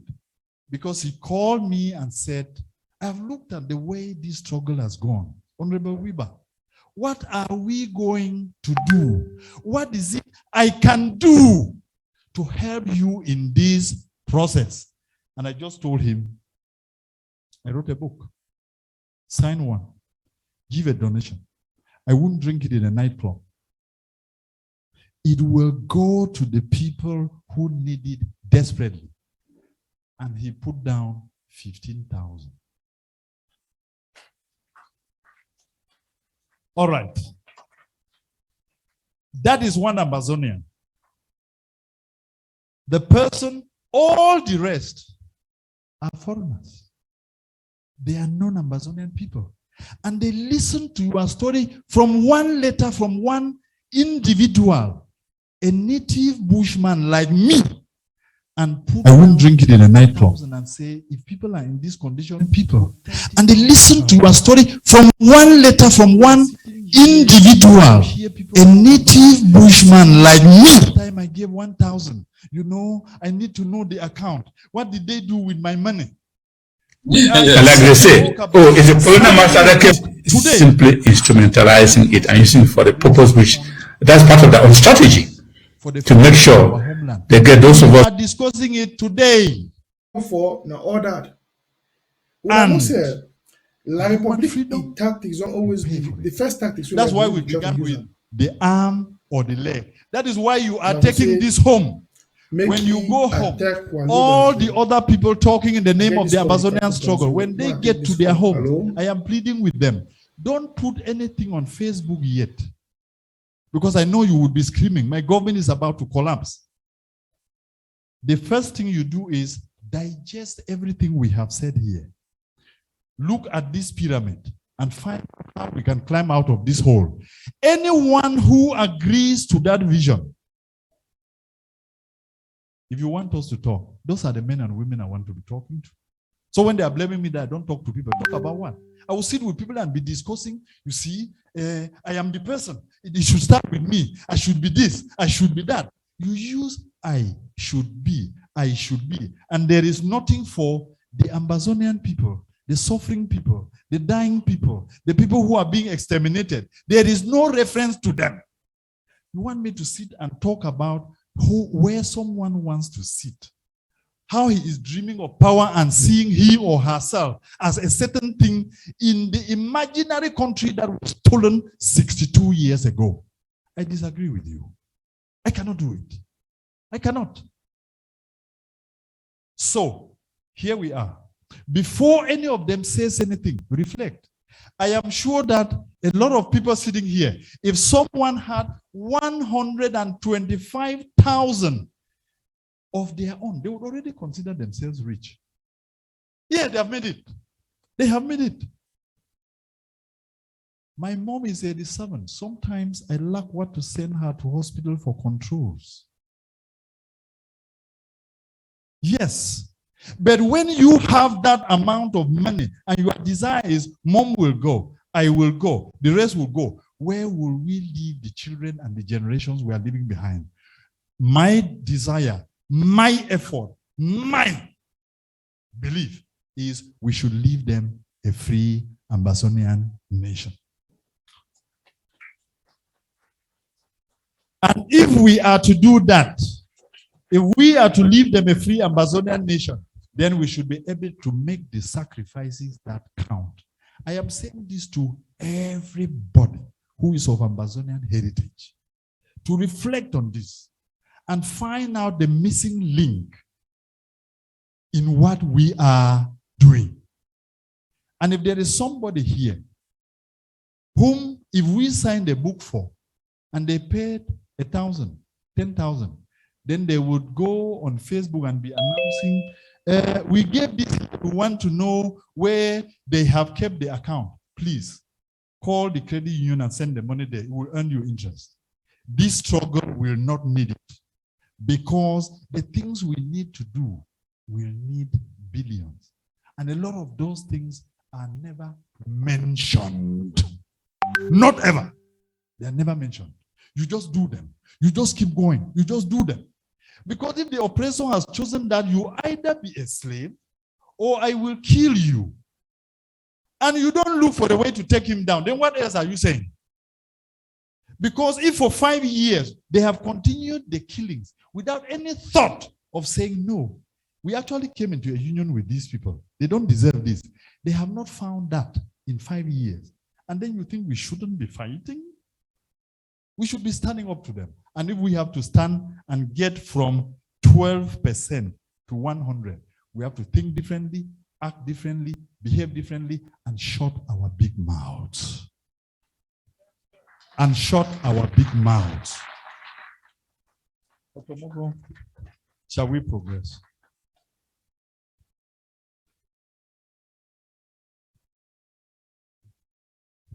So let me guide you. Yes, let me guide you. So now that we have answered the greatest question ever, the other part is, what do you do? There is something here that we sent to you at the back of this. Good. There's something we sent to you here. People who believe in freedom, because I've come here so that we start setting the foundation for liberation. And how do you set the foundation? You set the foundation by all of you sitting here, getting back to where you live. Count the number of Ambazonians who believe in this struggle around you, you people start with the formation of a revolutionary committee for liberation. Once you begin with something that is talking about revolution and liberation, you begin to pull in the people who will believe what you and I believe. You begin to bring them together because revolutions and liberation, they are always about the people. Once they are participating, actively participating, and taking part in that process, you will get to where you want.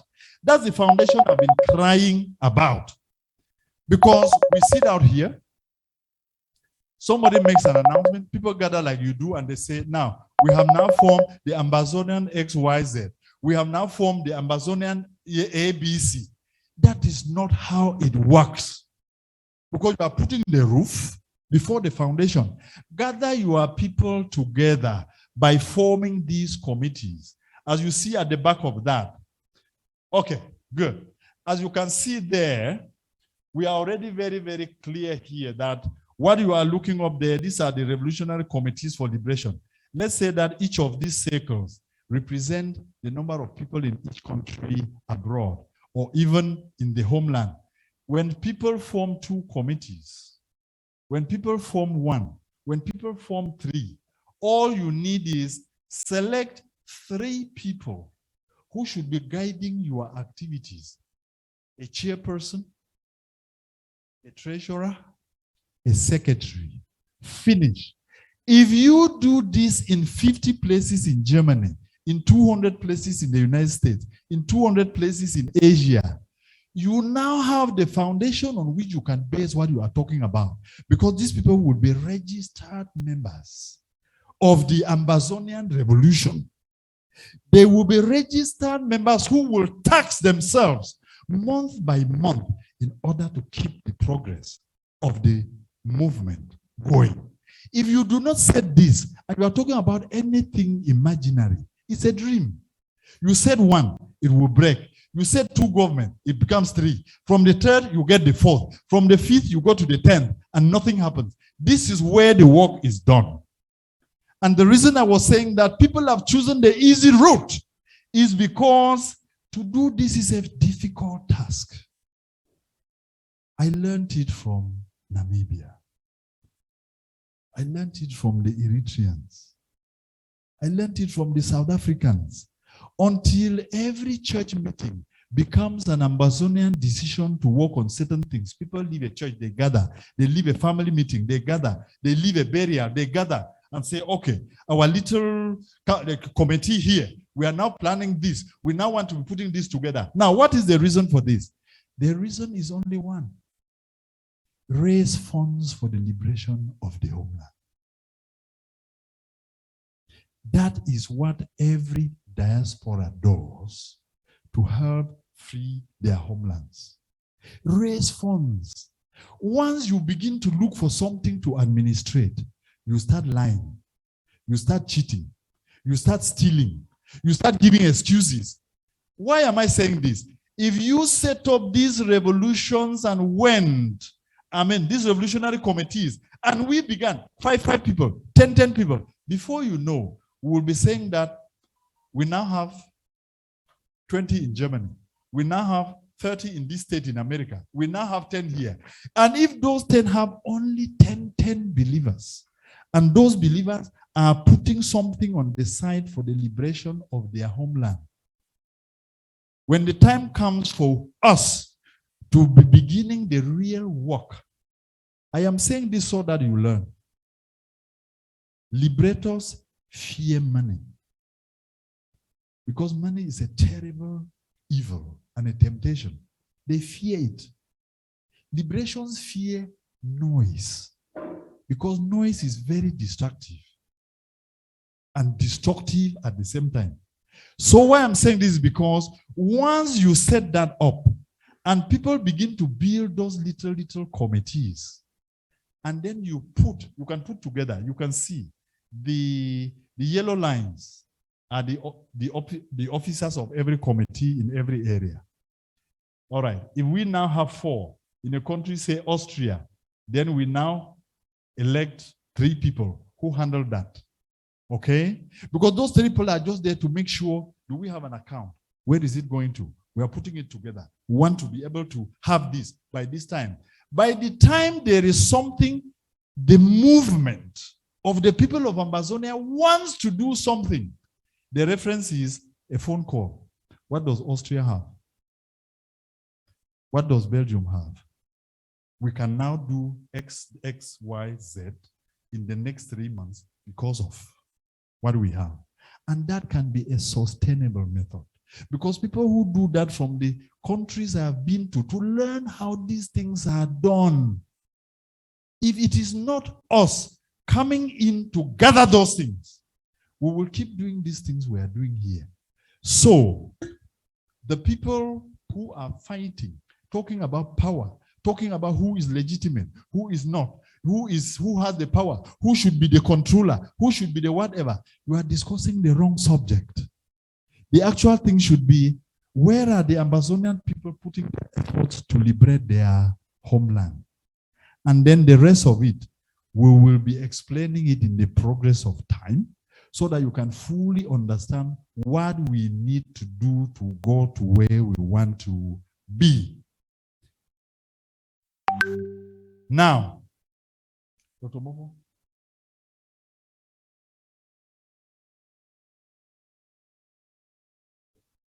Yep. Yes. So the next step is, in this progression, the next step is, we will now show Amazonia that if you are ready for your freedom, this is what we are doing. We have given 3 basic numbers there. Those basic numbers represent certain areas. Africa and the Middle East, there is 1 number where people who have formed their committee can send information about the formation. Those in Africa. We'll be adding other numbers as we progress. In the Americas, there is 1 number.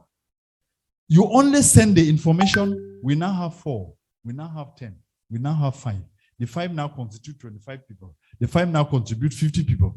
When we are beginning progressively to build that, that is the foundation on which every known liberation struggle has stood. It is organizing the people. It is bringing them together, not their leaders. It is bringing the people together, because this is about the people. The final decision as to where we'll end will be the people's decision. And if the Amazonian people choose, and we begin this progression, Europe and Asia, we are going to this. We are now putting this. We have 5, we have 10. Before long, you will not believe what we'll be able to show that we have done.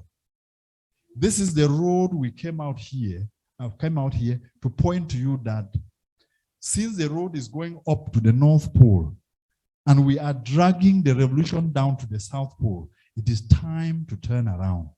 And that turnaround cannot be easy, because it is going to mean that something you now believed in that will free you, you were sitting in the wrong vehicle.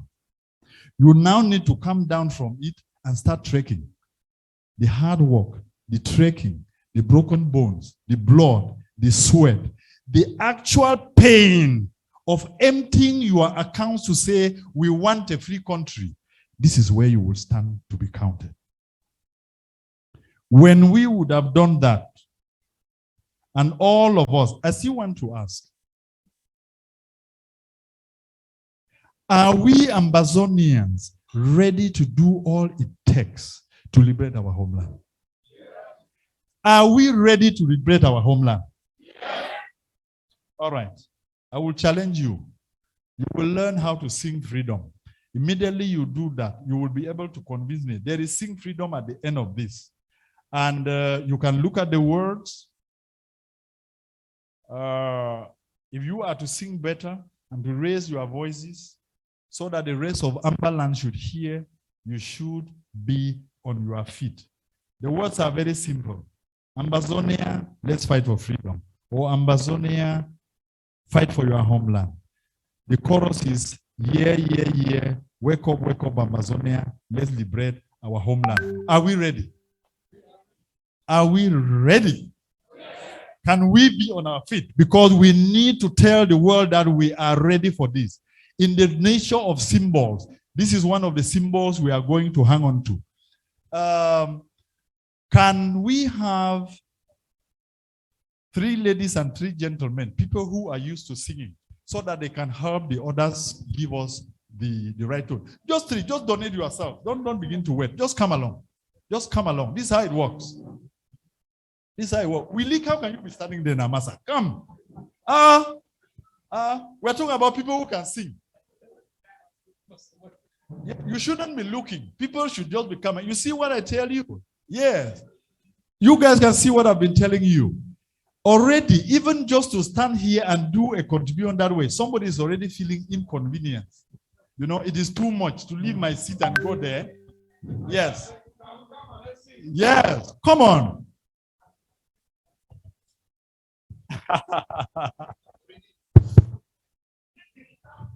Yes. We need somebody else. All right. Now I want you to help me. Can you, Elino, please, ma'am? Yes. Join this group. I am just going to tune it for you. And it is simple. Let me run through it. And then Eleno can give it to you and the rest of us can join.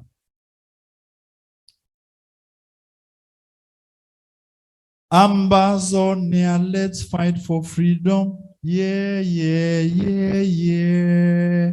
Wake up, Ambazonia. Let's liberate our homeland. Wake up, Ambazonia. Let's liberate our homeland. So, you tune it. Ambazonia, let's fight for freedom. Yeah, yeah, yeah, yeah. The battery is on. All right. So, can we go? Ambazonia, let's fight for freedom. Yeah, yeah, yeah, yeah.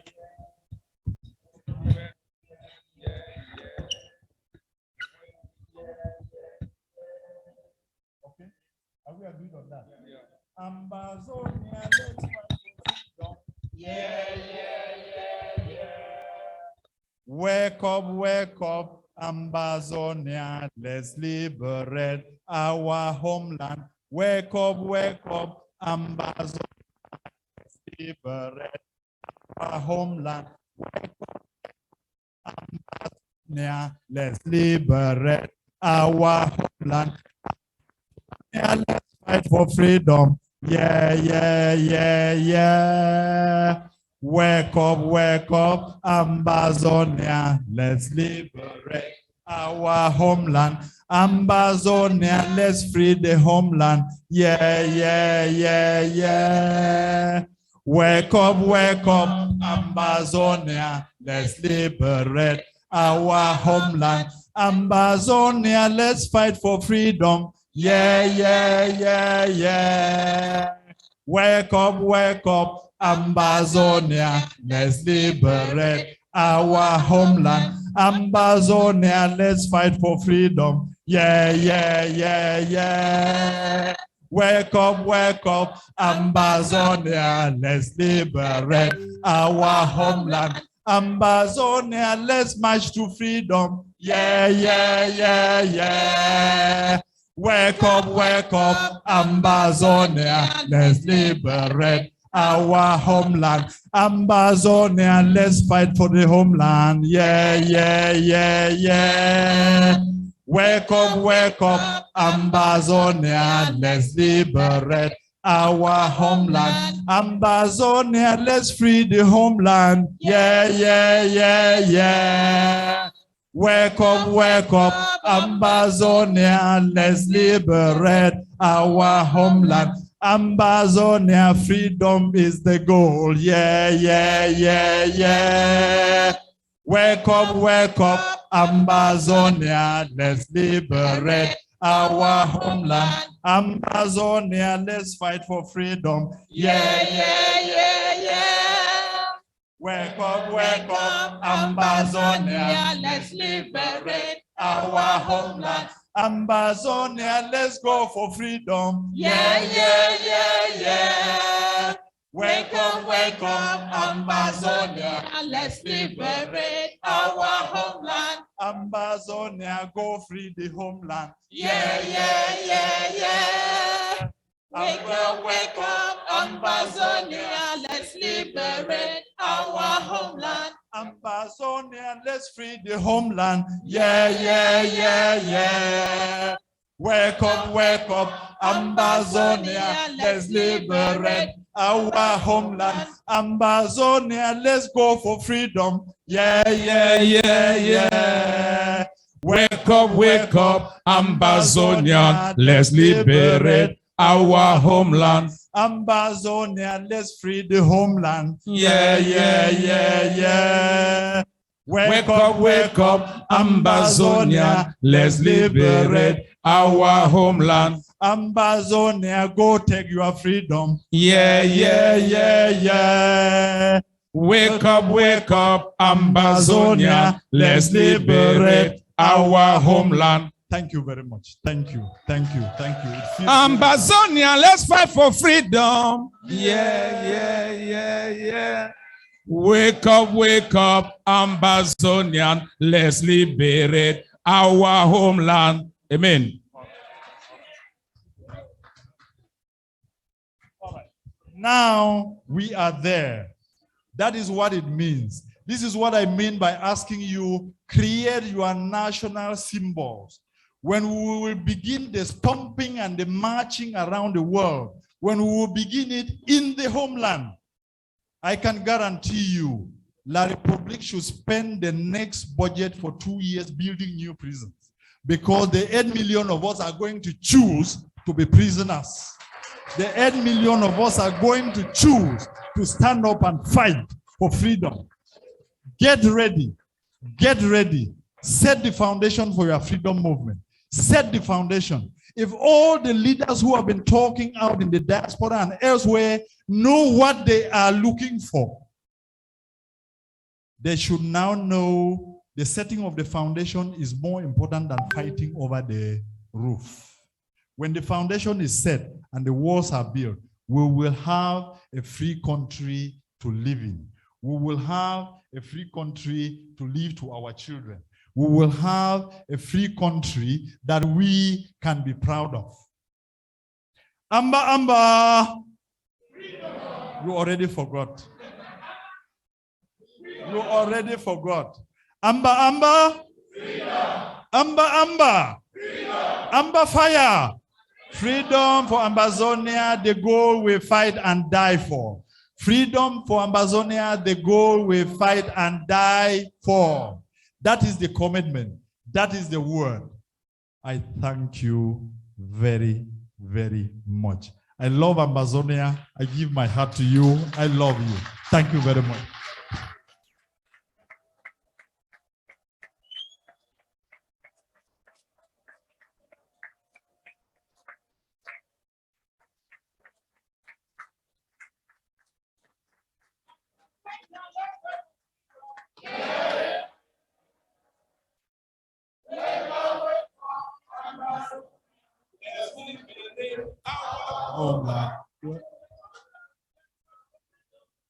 Yeah. Wake up, Amazonia. Let's liberate our homeland. So thank you very much, Honorable Wrba. There is one thing we need to do to finalize this before we get to the next item on the agenda. We have to start the work of establishing revolutionary committees now. Today, it will not be an event where we come and sit and listen and go back as we have been doing for 5 or 6 years. He has said that we have to start doing things differently because we cannot keep on doing the same things and expecting better results or different results. So we want to make it shorter than we had anticipated because time is gone. And so what we will do is we would simply identify people who have come from a certain area, country or region And then we will give them one of these sheets. Just one of these small sheets. When you take it, you will see the information on it. There is going to be a meeting tomorrow at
Baba Vijang Teresa, Benaiko, Biawan Hama, Reina Besau, Cause the same is before Baba Bese Gasna.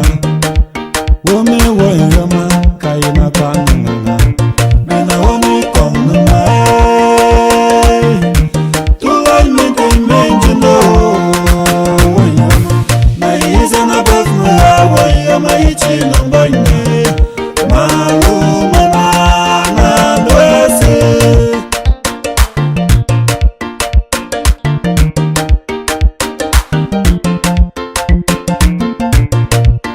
Like family, oh, we dey pray for love, oh, and unity, oh, more than ever before. This world, oh, you don't pass me, oh. Waiting me, I go do it. I swear to survive, oh. Baba, now I will make me see us, oh, Baba, oh, come here, see survive.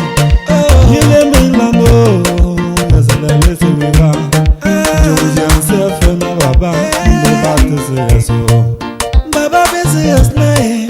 Why you know with you, man? He is a key in our partner. He's a my guy, and I want to come to like me, they mean to know.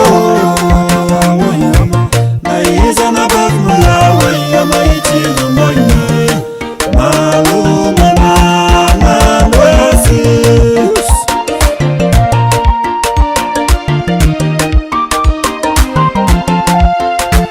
On the beat.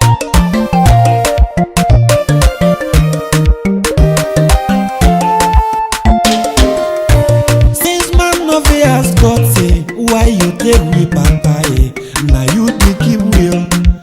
We no get power, give me the grace. So we love you and care for you. You be Papa, Papa for all orphans, Papa for widows. Oh Papa, your mercy be sufficient. Let the soul of our Father rest in perfect peace.